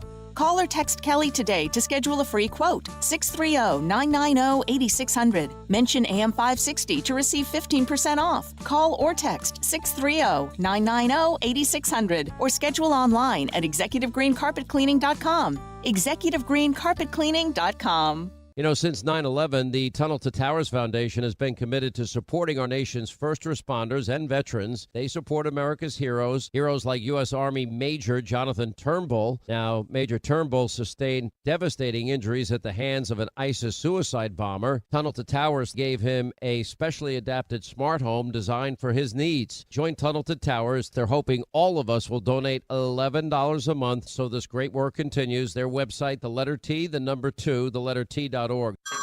Hey everyone, it's Ted from Consumer Cellular, the guy in the orange sweater, and this is your wake-up call. If you're paying too much for wireless service, you don't have to keep having that nightmare. Consumer Cellular has the same fast, reliable coverage as the leading carriers for less. And for a limited time, new customers receive their second month free when they sign up and use promo code MONTHFREE by May 31st. So why keep spending more than you have to? Seriously, wake up and call 1-888-FREEDOM or visit consumercellular.com. Taxes, fees, and other third-party charges will apply. See website for additional details. It's 8:08, and let's get an update on the roads. Team Hochberg Traffic Center time. It is a service of Valdecas Windows for the discerning homeowner looking for high quality and professional level window replacement service. Contact Valdecas Windows, your award-winning Platinum Elite Pella certified contractor. Visit valdecas.com. Kennedy inbound right now at hour 13, O'Hare into the Burns Circle interchange. The Ike right now at an hour 10, 390 into the old post office. DuSable Lakeshore Drive, roadwork zone problems northbound 31st to Roosevelt. Chicago's Morning Answer continues next. AM 560 Weather Center forecast and our ReviveYourLawn.com Weather Center. Here's Steve Williams. Cloudy day, warm, a couple of showers and a thunderstorm showing up this afternoon, high 79. Rain and drizzle tonight, low of 53. Clouds breezy, cooler, rain tomorrow, the high 56. Sunny and a warmer day Wednesday, the high 66. I'm Steve Williams on AM 560, The Answer. 64 at O'Hare, 65 at Midway. Your next news update is at 8:30. Chicago's Morning Answer continues next on AM 560, The Answer. Now, from the Signature Bank Studios, this is Chicago's Morning Answer with Dan Proft and Amy Jacobson on AM 560, The Answer.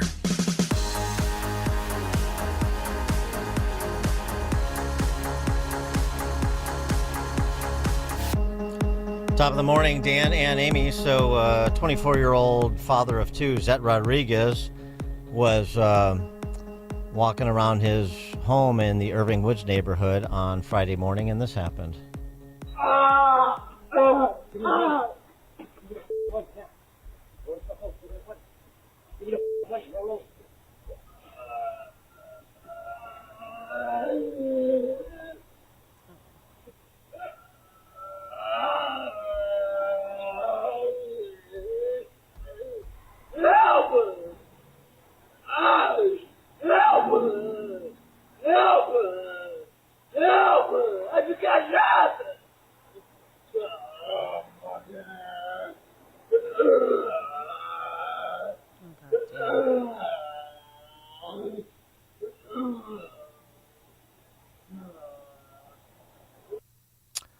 He was shot in the chest by a robbery crew, it looks like, from the ring cam video. That's where that came from.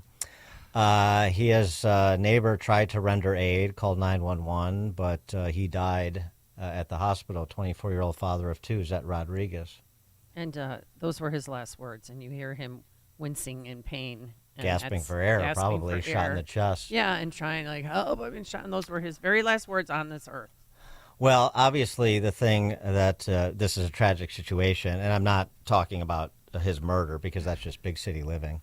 The real tragedy is that this was posted online, and I saw it from the Twitter handle 16th and 17th District Chicago Police Scanner. That's who posted it, and that's the real tragedy because, as we know, there are children and Ivy League grads. Regulars of the Lakefront League of Women Voters who surf the web and can be traumatized by Chicago's reality. So what's really tragic here is posting this. It's insensitive because those individuals and this is who the city is for, them. Those individuals don't deserve to happen upon any ugliness, even accidentally, that would debunk the beautiful lies by which they live, do they? I mean, that's not right to them. It's unfair to them. You know, the people who run the city and the people who the city serves. Don't you think? 312-642-5600, turnkey.pro answer line. 646-36DA, turnkey.pro text line. Yeah, and what, some news outlets did pick up on it, but they didn't say that it was, a white man shot in cold blood by a black man during a robbery in Chicago. Just leave details out, but this is so sickening, Dan. I don't even want to watch it online anymore. And it's not big city living. It's what our policies and places have done to the residents of Chicago. Which is just big city living. It happens everywhere. It happens in all big cities. It's just part of the deal. So, and it's just a statistic. I mean, until you have to listen to a man groan and gasp for air as he's trying to survive being robbed and shot. He died alone and in pain. There were two people who were taken into custody as persons of interest, but they were released. Here's what the alderhuman for that ward, Nick Sposato, had to say about that. Certainly don't want to convict anybody that's not guilty of anything. I talked to a a detective friend of mine who's a murder detective, and he said this is not good that they're out. So I'm guessing they just didn't have enough information. It's very measured from Alderman Sposato. Alderhuman, Sposato. Don't want to convict anybody. No, right. Oh, yeah. But then you tell me you have a detective friend who said it's not good that they're out, which tends to indicate that maybe these individuals that were persons of interest had, there was some evidence that they were the responsible party. And I'm not suggesting that the police violate anyone's constitutional rights, but I am suggesting that the fervor that is brought to a murder like the one you just heard, the one you've read about, maybe that should be just as intense as the fervor brought to the murder of a police officer. This, it's we don't want to convict anybody. It's not good that they're out. Sort of lackadaisical rhetoric. Doesn't exactly have the, the passion that I would expect from an elected representative who sees one of their law-abiding residents and a young man who's a father of two, one of their law-abiding, apparently productive residents, gunned down in his yard by what appears to be a professional robbery crew. I just don't really get. I'm not feeling the intensity, if you know what I mean. 312-642-5600, turnkey.pro, answer line 64636. Type in DA, then a quick comment. Apparently he was just walking to the bus stop to go to work. Didn't do that. Friday morning, it was early morning Friday. But again, I mean, posting this is the real offense. I know this because when we did the Scream ad during the gubernatorial race, that was the response. It was a response from the media. It was the response from all of the sort of people that I describe generally, adult children, lakefront leftists who are, officers at their local League of Women Voters, all the Harridans that send their kids to schools in Lakeview and the Gold Coast and Lincoln Park. That's what we heard. That was outrageous. Not the woman who got assaulted by three, again, professional robbery crew, three guys who jumped out of a car and attacked her on the sidewalk on a sunny afternoon in Lakeview. That was no. What they did, that's not. We don't want to focus on that. We focus on amplifying that because we don't want to see it. It's unfair. They're children. What about the children? And the Ivy League grads and the adult children and the corporate executives and the nonprofit leaders. We don't want to see that. No, and we don't want to hear about it. The alderman is left perplexed because they said after they shot him, the man went through his pockets, but he's confused. They didn't take his phone or they didn't take his computer, but they took something from him that was in his pocket. Who cares? Come on. Remember when that teacher got killed for 37 cents? Oh. Remember when that 8-year-old was killed in the crossfire? Remember when that 2-year-old was killed in the crossfire? Remember when that 3-month-old was, the remember whens? The 6-month-old was shot and ended up in their diaper. Remember when? Yes. The remember whens. They're innumerable. But they're just stories. And you have to sanitize them the way the Chicago Press Corps does and not play what you heard us play. Because they won't play it. His name is Zed Rodriguez. He leaves behind a 6-month-old daughter, and his wife is pregnant and another child on the way. I wouldn't even include those sorts of details because it could make some people uncomfortable. And again, the big thing is to not make the leftist intelligentsia in Chicago, such as it is, intelligentsia in scare quotes, do not make them uncomfortable. They must abide their beautiful lies. Frank and Lamont, you're on Chicago's Morning Answer. Hey, good morning, gang. You know what's amazing, though? You're right, Dan, about them being overly sensitive, but they pick and choose. They didn't care. When Toledo got shot a few years back, the little thug with the gun that the cop chased down the alley, that was played damn near 24/7 for weeks. This will be buried. This young man dying that way, which is how people die when they're shot, will be, like you said, oh, gee, we can't watch that. Somebody may get upset. They may need to go to their safe space. Mm-hmm. They're pathetic and they're hypocritical, Dan. No question about it, right? I mean, why? Why are they that way? Because other people are just means to their ends. They don't give a rat's ass about Adam Toledo or that guy. But that guy doesn't help the beautiful lies that they live by. Adam Toledo does help the beautiful lies they live by. Cops are out there, chasing down and killing teenagers for no reason and so forth. Mom didn't even know he was missing for 3 days. That is the sentimental barbarism of the left on full display. People are mascots for them. And if you're not, then you must be a mascot for the other team. We have no interest in your plight. Greg at Jefferson Park. Hey, good morning, guys. Nick Spizzato used to own a set. He would tell it like it is and all that. But now you got, the guys, and of course, all firemen are ex-firemen. Spizzato, my idiot moron, Alderman, Gardner, and Napolitano up there. These guys, they just, even though they may not cave into the left, they're not doing what it takes to get the job done, to get the word out about this. They're just, mealy-mouthed idiots saying all they think they can say where they won't get in trouble, yet they are in trouble. I mean, my guy, he's gone. This is his last term. The left is going to crush him the next time around. And, when I called in a couple of weeks ago or whatever about this bakery over here, the bakery guy's complaining about stuff, and what happens? He gets a task force inspection team coming to his shop, so he's moving to Arlington Heights. It just never ends. These guys who are the most conservative of all the council are doing almost nothing to get the word out and to get the job done. And it's, there's only one solution. Get out ASAP. Have a good one, guys. Thanks for the call, Greg. Yeah, we had this conversation last week a bit. Was it about migrants? Migrant benefits and the dance of the migrants that BLM Brandon's administration is doing. It's fine to hear from Lopez and maybe a couple of the other aldermen, even though on that score I really haven't heard from them except to the extent that their ward has been targeted for a big migrant encampment. But they're not doing enough. I mean, you've got this platform. I mean, you want to be an alderman for 50 years like Ed Burke, then I guess you try to be an innocent bystander, but you're going to be remembered that way. So you have this platform for a short period of time, so why don't you do something with it?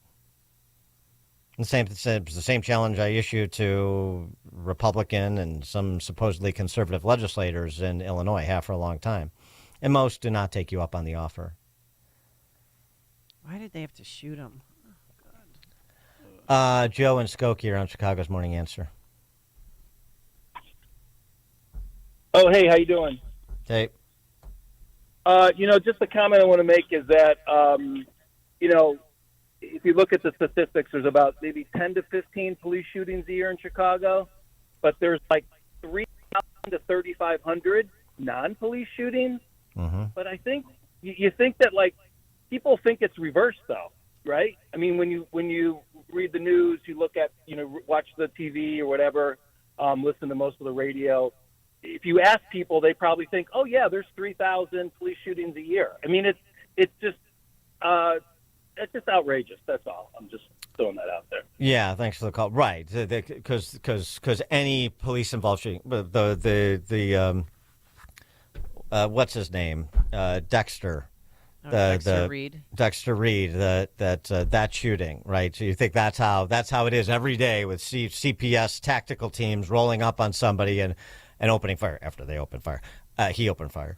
11 shots, Dan. Don't forget 11. But the you're right. Of course, people have completely misunderstand the incidence of a police-involved shooting, not police officers being shot, but a police-involved shooting, and most of the time they're legitimate, as we know. That's just what the data says. You can discount it all you want, but I mean, right? Because this is all hyped, because there is a line of propaganda that's being pushed, and it will be pushed relentlessly. And when there's opportunities to amplify that line, they take them.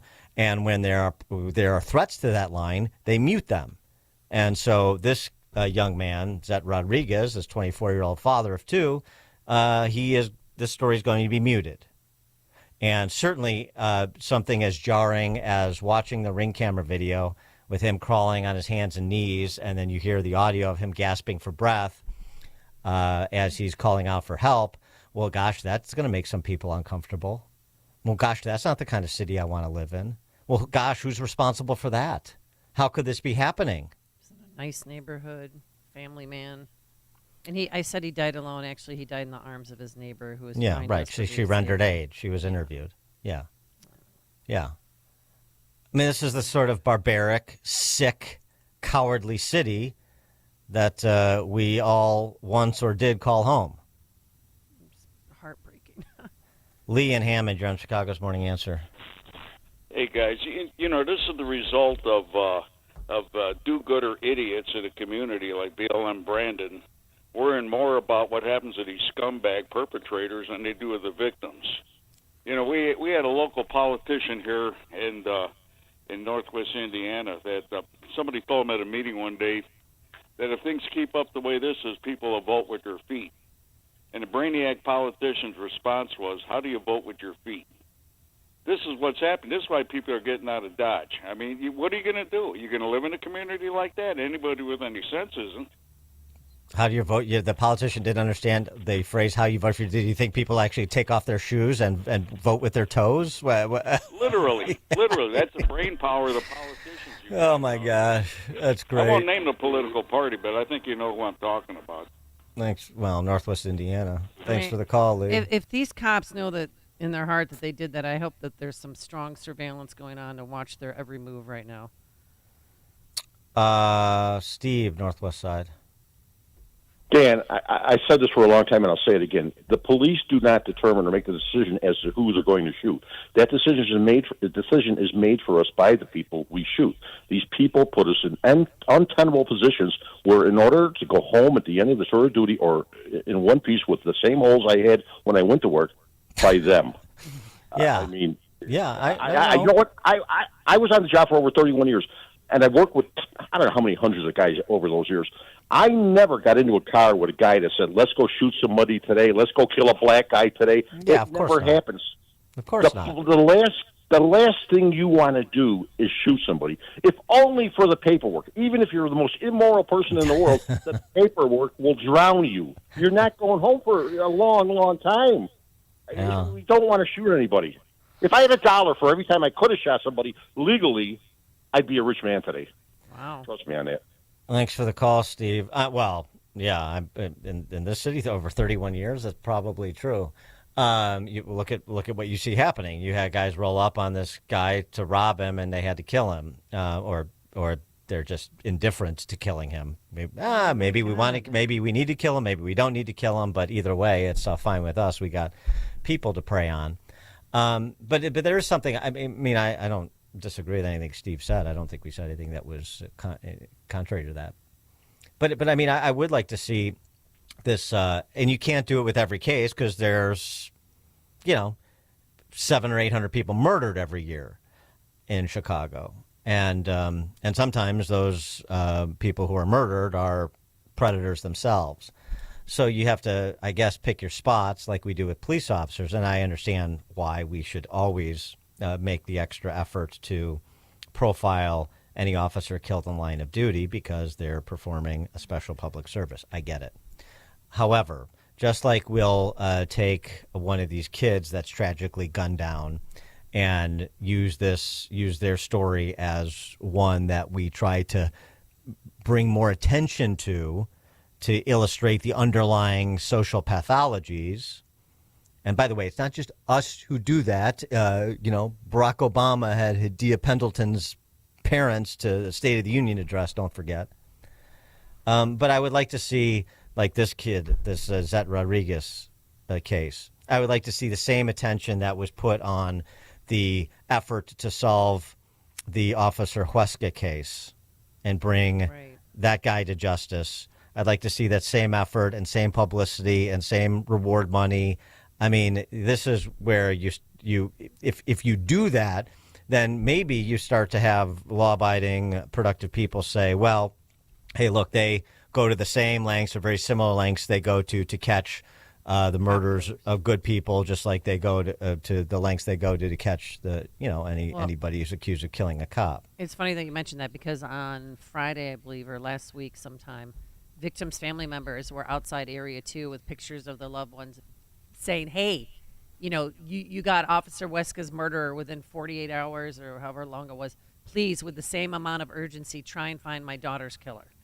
And there was story after story, and there was 40-plus parents there with pictures of their kids begging. One lady said, I call every day, and I can't sleep. I can't, she can't function not knowing who killed her son. Well, I understand, and then, of course, every case presents different opportunities and problems in terms of evidence and what you have to go on and cooperation and things like that. So I'm not suggesting that police are laying down on the job with respect to these other murders. I'm just saying that there's opportunities to really impress upon people that what resources are available, per the leadership of the city, whatever that is, will be used to solve murders or crimes committed against good people. That police are on the job to have a little bit more confidence. And I know that's understaffing, and I know all of the sort of the back and forth on this. I'm just saying, something like this, people are going to see this, use it as an opportunity. I mean, it's terrible that it has to be seen this way, and it's terrible that this young man was gunned down for no reason, frick's sake. But use this as an opportunity to impress upon people that even with the feckless leadership of the city and maybe to some extent the police department, resources are brought to bear to try to bring people to justice best we can in this more than imperfect system. It just would be, the Rodriguez family is owed that. It would be nice to instill some confidence and rally around the police by solving another crime, just like you rally around police when somebody like Officer Luis Huesca is gunned down. That's all I'm saying. All right. Coming up at 8:38, that's heavy, so let's try and end on a lighter note. Please. The graduates of Thomas Jefferson University were inadvertently thrust into a Key and Peele sketch at 8:38. But now let's head into the newsroom. Here's Mike Scott. 8:31 in Chicago, 68 degrees, partly sunny right now, and Senator Bob Menendez has arrived at a Manhattan courthouse for the start of his serious trial on charges that he accepted bribes of gold and cash to influence aid to 3 New Jersey businessmen. The 70-year-old Democrat was dropped off at Manhattan federal court with his lawyers. His wife is also charged. Her trial has been pushed to July. It's another day in court for former President Donald Trump as his trial continues in New York. On the stand, former Trump lawyer Michael Cohen. North Dakota governor and former GOP presidential candidate Doug Burgum accompanied former President Trump to a campaign rally in southern New Jersey, raising speculation about him now as a possible running mate for Donald Trump. But when asked this morning on Fox Business whether he has spoken about that position with Donald Trump, Burgum was adamant. Not at all. The focus here is on President Trump winning that election, and I feel blessed to be among a large group of people that every day are getting up and whether they're in the private sector, whether they're elected officials, whether they're other surrogates, but people that are out there helping President Trump as he's tied up in these sham trials in New York. Other people on Trump's VP shortlist are reported to include South Carolina Senator Tim Scott, along with New York Representative Elise Stefanik. Weekend graduation ceremony saw dozens of walkouts in protest, they say, over the Israel-Hamas activity in the Gaza Strip. A lot of you are thinking, I can't believe they invited this guy. It's Jerry Seinfeld at Duke University, where a group of students did walk out during his commencement address. Controlled demolition of debris lying on the cargo ship that struck Baltimore's Francis Scott Key Bridge back in March, set to take place later today after the operation was postponed over the weekend. First NFL game of the season, now on the schedule. Super Bowl champion Kansas City and the Baltimore Ravens at Arrowhead Stadium. Game a rematch of the AFC title game, Thursday, September 5th. One person is dead after a high-speed related crash in Glenview late Sunday night. Multiple vehicles were involved. 3 others were taken to hospitals in critical condition. A family in Oak Brook displaced after a large fire tore through their home on Mother's Day. It happened around 12:30 p.m. in the 100 block of Saddlebrook Drive. The home was evacuated. One person, though, was taken by paramedics for further evaluation. A teen child critically injured after being stabbed in the Loop Sunday afternoon. That teen suffered critical injuries. 2 teens are wounded following a drive-by shooting in Joliet. The 16-year-old boy and girl were shot Saturday night on the front porch of a home. 2 people of interest being questioned in connection with a deadly Northwest Side shooting that left a 24-year-old father dead have been released without being charged. Alderman Nick Sposato angered by that release. Certainly don't want to convict anybody that's not guilty of anything. I talked to a detective friend of mine who's a murder detective, and he said this is not good that they're out. So I'm guessing they just didn't have enough information. Family members identified the victim as Zet Rodriguez. He was on his way to work. The murder captured on security video. Cubs over the Pirates in extras 5-4. White Sox blanked by Cleveland 7-0. Stanley Cup playoffs, Vancouver and Florida with wins. The Bulls earned the number 11 pick in the NBA draft lottery yesterday. The News is a service of scholarships.com. Imagine news that your college student doesn't have years and years of school debt. It's avoidable when you join scholarships.com, free to find accurate and vetted scholarships personalized for your student. Scholarships.com. A check of traffic and weather is on the way next on AM 560. This radio station is always on, but sometimes you need more content that you can take with you anywhere. That's why we invented the SalemPodcastNetwork.com. You'll find all the great hosts on this radio station, plus a few more, like Charlie Kirk, Dinesh D'Souza, Trish Regan, Jenna Ellis, and Dennis and Julie. There's literally no end to what we can teach you. It's like radio on demand, and just like radio, it's always on. Go find out what you're missing. Download the app, SalemPodcastNetwork.com. Augustino's Rock and Roll Deli, a family-owned restaurant, a Chicago family favorite for over 40 years. Why? Because they're known for sub sandwiches the size of your forearm. No joke. Their 6-inch sub has more meat and cheese in it than any foot-long in an Irish neighborhood. These sandwiches are iconic, famous for their homemade Italian beef, meatballs, burgers, and, of course, delicious Italian subs loaded with mortadella, cabagol, salami, provolone, and their own secret sauce called Love Potion No. 9. This vinegar and oil dressing is famous on its own.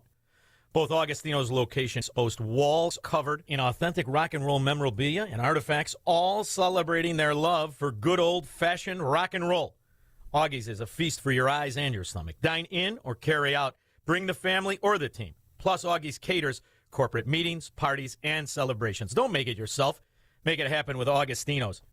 Go to Augustinos.com for locations and menus. That's Augustinos.com. Being present and in the moment for family activities was impossible because Will Burt was so focused on the constant pain in his leg. My wife likes to take walks. I always kind of dreaded going on walks because they hurt. The boys both play baseball. I coach their teams. I was going to do them and be in pain and be uncomfortable and kind of sacrifice my own health. An old Achilles injury left Will coping with agonizing pain until he discovered the natural biologic treatments at QC Kinetics. No surgery or steroids. The procedure took place in the office, and Will walked right out. I feel great. There's no pain. There's no tenderness. Patients like Will are feeling amazing and living their best lives. Ironically, just got off the golf course today, so I think that's a good telltale sign that the Achilles is feeling better. Don't be in pain another day. Call QC Kinetics for your free consultation. Call QC Kinetics, 312-809-5955. That's 312-809-5955. 312-809-5955.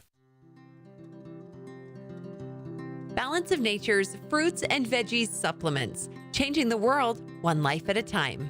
It is absolutely the best product we've ever used, no question. I would take it daily. You just woke up in the morning and felt great. Well, I'm in my 90s. I was so impressed with it that I bought all my children that. I have 4 children, and they all got a shipment of it. It's a great product. Yes, I love it. Start your journey with Balance of Nature supplements. Call 1-800-246-8751 or go to balanceofnature.com and sign up as a new preferred customer.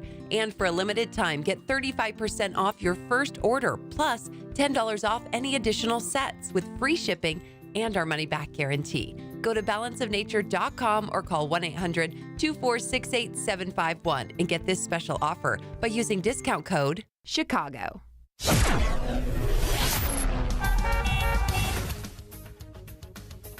8:39. Let's get an update on the roads. Team Hochberg Traffic Center time. And this update is service of Indeed.com. Need to hire? You need Indeed. Interview and hire candidates all from one place.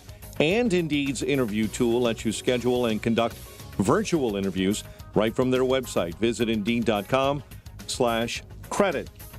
Kennedy inbound still at 65. O'Hare into the Burn Circle interchange. The Ike in 65 from 390 into the old post office. Dan Ryan relaxing now under 30 minutes. We'll call it 27, 95th into the Burn Circle interchange. Roadwork causing major problems northbound Lakeshore Drive between Oakwood and Roosevelt. Chicago's Morning Answer with Dan and Amy continues next. Your official Chicagoland weather forecast in our ReviveYourLawn.com weather center.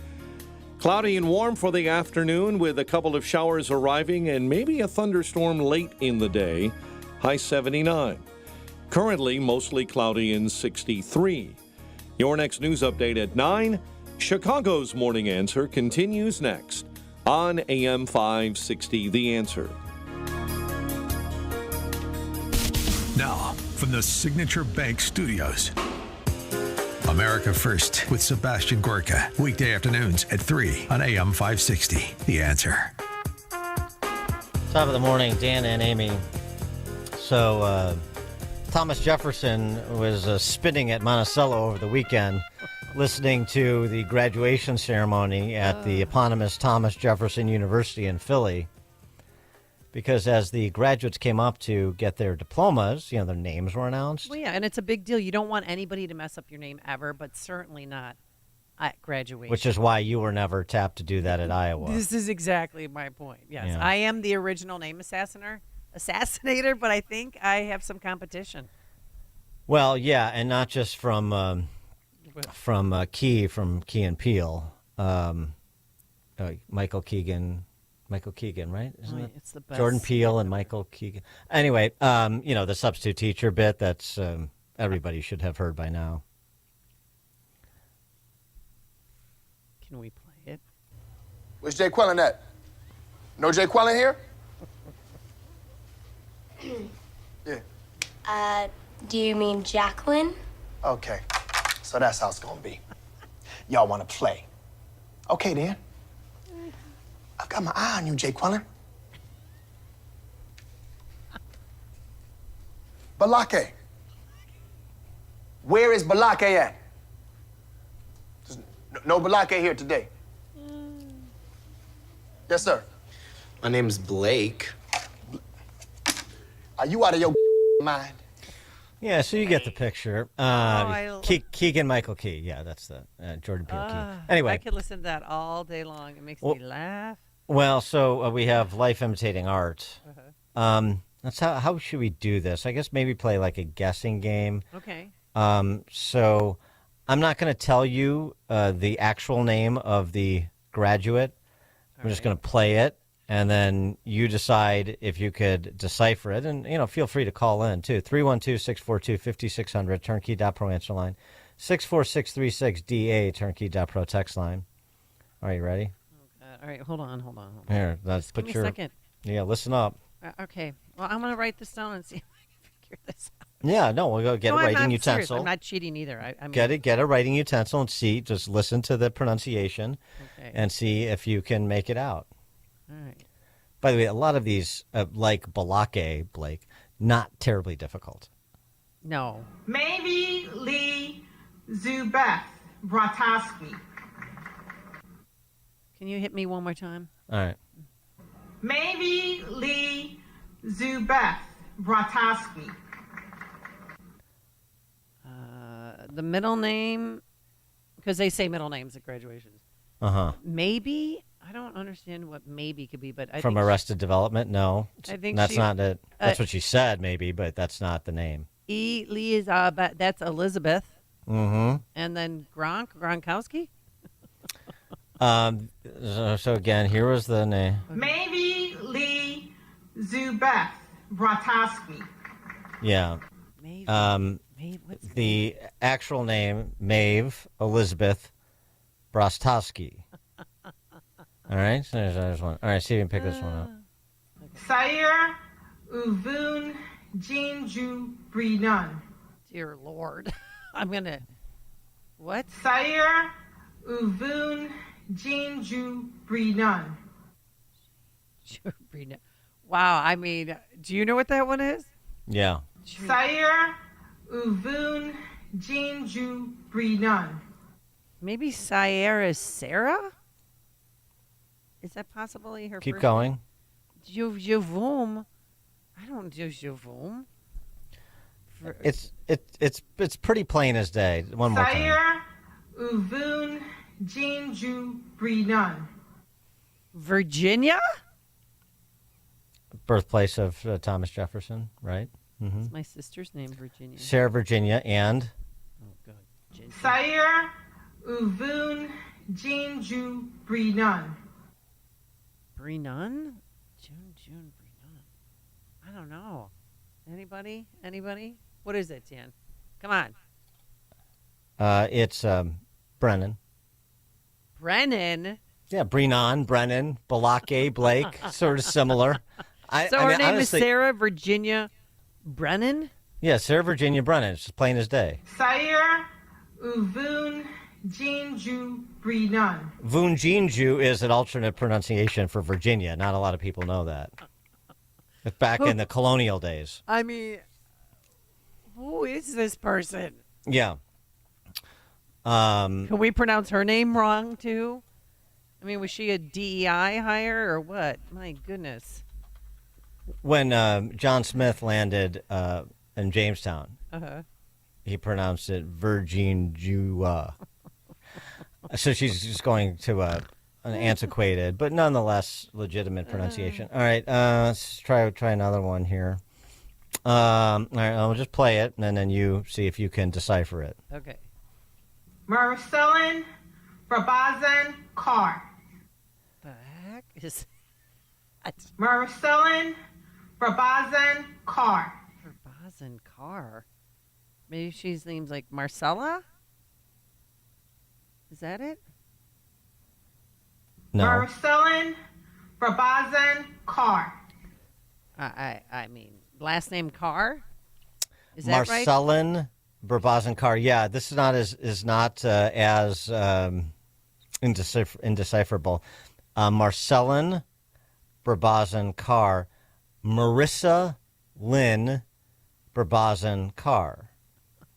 So she just made Marissa Lynn into Marcelin. Marcelin. She did a portmanteau. She did a mashup there, you see. Yeah. Which I think is a sort of innovative, actually. This is another tough one. So, I mean, you got to give her some latitude here. Victoria Lee Zubith-Ross. Victoria's right. Yeah. Maybe Lee's right, but Zupapatra? Let me hear it again. Victoria Lee Zubith-Ross. That's Victoria Elizabeth Bruce. Oh, my gosh. Or Victoria Lee. You separate the Lee from the Elizabeth, which is actually Elizabeth. But anyway, Lee Zabeth Bruce. No, you can do it that way, too. She's pronounced Elizabeth two different ways so far. She puts the accent on the wrong syllable a lot. That's sort of her, I don't know, artistic interpretation of. This is another one that's not terribly difficult, except for her. Carolina Urena. Carolina Urena. Carolina Urena. Uh-huh. Well, Caroline instead of Carolina. Caroline, right? Her first name's Caroline. And? Arena? Yeah. See? Now you're starting to get her cadence. You take up. the first letter of the last name, you put it on the end of the the first name, and then, you basically have the rest of the last name, and you put an umlaut somewhere where it doesn't belong or something like that, but you're close. All right, let's try. Here's another one that is tougher than meets the eye. Got to be pretty hooked on phonics to pick this up. Michilu Iagri. This is not a name that is Michilu. from from sub-Saharan Africa either. Yeah, Michilu Iagri. she's not South Sudanese. Mijiru. No. Michilu Iagri. Mijina Iabri. Megan? I'm scared. Peter Brady voice crack. Is it Megan? Is that Keep going. Megan? I want the full Megan. name. We're not doing this one name. Mijian Iabri. Then give me the full name. Iabri. Is that Elizabeth? No. Jean? Megan Jean? No. Megan Lewis? Let's see if Mary at Midway can help out. Hey, Mary, you're on Chicago's Morning Answer. Oh, this is perfect. I just stumbled across the Kelly Ripa show, which I normally don't do, but the announcer in the booth was announcing one of their, in the audience won the trip, and she goes, and you just won a trip to the beautiful turquoise waters of the Bahamas. Turquoise. I think it was turquoise, right? Yeah, turquoise, yeah. and they said turquoise. What a world. Well, that's the announcer on that Kelly Ripa show is a Thomas Jefferson University grad. I wanted Mary to help. Mary hung up. I wanted Mary to help on the... Mary, call back. All right, one more time. You got Megan. Michilu Iagri. Mijina Iabri. Megan, and it's not Jean. It's not Ava. Megan Ava. No. I'm at a loss. Help me. Megan Louise Aubry. Oh, Louise. Megan Louise Aubry. Now listen My again. mom's See if you name, I can pick it up. Michilu Iagri. Yeah, it's right there. Megan Louise Aubry. All right, come on, one more. Kind of rolls off the tongue. Again, this one is just it's tougher phonetically than meets the ear. Jessica Lynn Bower. Jessica Lynn. And? Bowman. No, one more time. Bauer. Bauer, you got it, Jessica. See? You're getting Bingo. good. You could be a translator for this chick. All right, here we go. Efuni Batista Santos. So Batista Santos is pretty clear, but try to pick up the first name. Efuni Batista Santos. Dear Lord. Efuni Batista Santos. Batista Santos, that's easy peasy. What is Afuni? I don't even, unicorn? I don't know what the person's name is. Let me give you a hint. The ST is silent. Oh, no, this is not Stephanie. Stephanie. So she went Ifani? Afuni. Afuni. It's not. Afuni. Yeah, it's not pronounced Afani. Wow. When you leave the ST off as silent, then it becomes Afuni. Okay. All right, last one. Alisuna Cole Bishop. Alisuna's got to be Allison. Cole Bishop? One more time. Alisuna Cole Bishop. Now remember what she does. Remember her MO. Oh, Nicole. The N-I silent. Alisuna Cole Bishop. Allison Nicole Bishop. Very good. See, I taught Amy to read today. This has been a productive day. You won't be surprised to learn that once this video got out, the Thomas Jefferson University, which goes, I think, runs about $40,000 a pop, tuition annual, they issued a bit of an apology. I'm sure there was, some spacing issues with the names, although even her pronunciation when she would add 2 letters or subtract a letter didn't really flesh out, but okay. Well, I mean, you have somebody visiting to read out names. You'd go over the names with them, wouldn't you? before you get up there? Especially tongue twisters like Allison Nicole Bishop. Matt, Southside, you're on Chicago's Morning Answer. Hey, good morning, Dan. Good morning, Amy. I think that lady's a racist because we were told that when you couldn't pronounce Kamala's name, we were all racist. So she must be a racist. Oh, that's a good point. Yeah. We even played the best one though, Dan. Although she's racist across the board because she assassinated everybo's name. There's obviously multiple ethnicities represented there. So, yeah, I think she just has has a hatred of the alphabet. I hope they didn't pay her. And if they did, I hope they get their money back. Isn't a student who does it? No, I don't. It could be a student. It could be somebody. English professor? Yes. Yeah. So we got to find out who this person is. I need help. Dennis, Crystal Lake. Yeah, Dan, thanks a lot for, I'm on my way to the VA checking myself into the wax shack. This broad been too much on Baby Bop with their oot, apples and bananas, and the Stooges with B-A-B, bye. See ya. Thanks for the call, Dennis. Yeah, I think she maybe some Electric Company episodes will help. Remember when they had like the two silhouettes that would face each other? Oh, that's and right. they whisper shh, oot, shoot, kind of that. She needs that sort of rhythm to maybe help with the pronunciation. We got to play the best one of them all. What's that? Thomas. It's Thomas Jefferson University. Tom move me. That's when people fought back. They're like, God, finally they'd had enough. Like, it's Thomas, not Tom Mume. Yeah. It's the Thomas Jefferson University where you are. The name should not be so foreign to you. Yeah, I think this is a graduate, by the way, pronouncing it, which made it all the more embarrassing for TJ University. Maybe that's what they should do. Give these kids a break. Stop calling it Thomas Jefferson University. Just TJ. We can handle TJ. We don't need the extended version. Dan and Amy, Chicago's Morning Answer. The stories you need to know to start your day. This is Chicago's Morning Answer on AM 560. The Answer. Don't miss the podcasts that matter. Now on the Salem Podcast Network. Dinesh D'Souza. This is a game in which the conclusion comes first, and then you look for data, and then if the data is, quote, disappointing, you start fiddling with the data. You can often claim that the data says something that it doesn't really say. Why? Because the ordinary person never checks. Seth Holhouse. We have these agencies, FBI, CIA, Defense Department.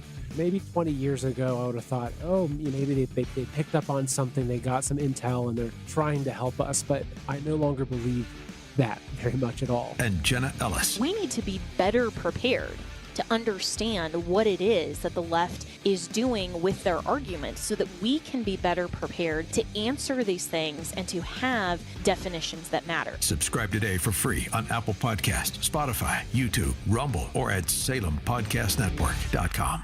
Hi, it's Sean Thompson here. You know when you're at the mall and you go to those directory signs, the one that says you are here? Well, imagine that directory is a map of your preparation for retirement. Would you know where you are? My friend Tom Fortino at Alpha Wealth Group is offering you the opportunity to not only find yourself on that map, but also find the route toward a successful retirement. He calls it his retirement roadmap.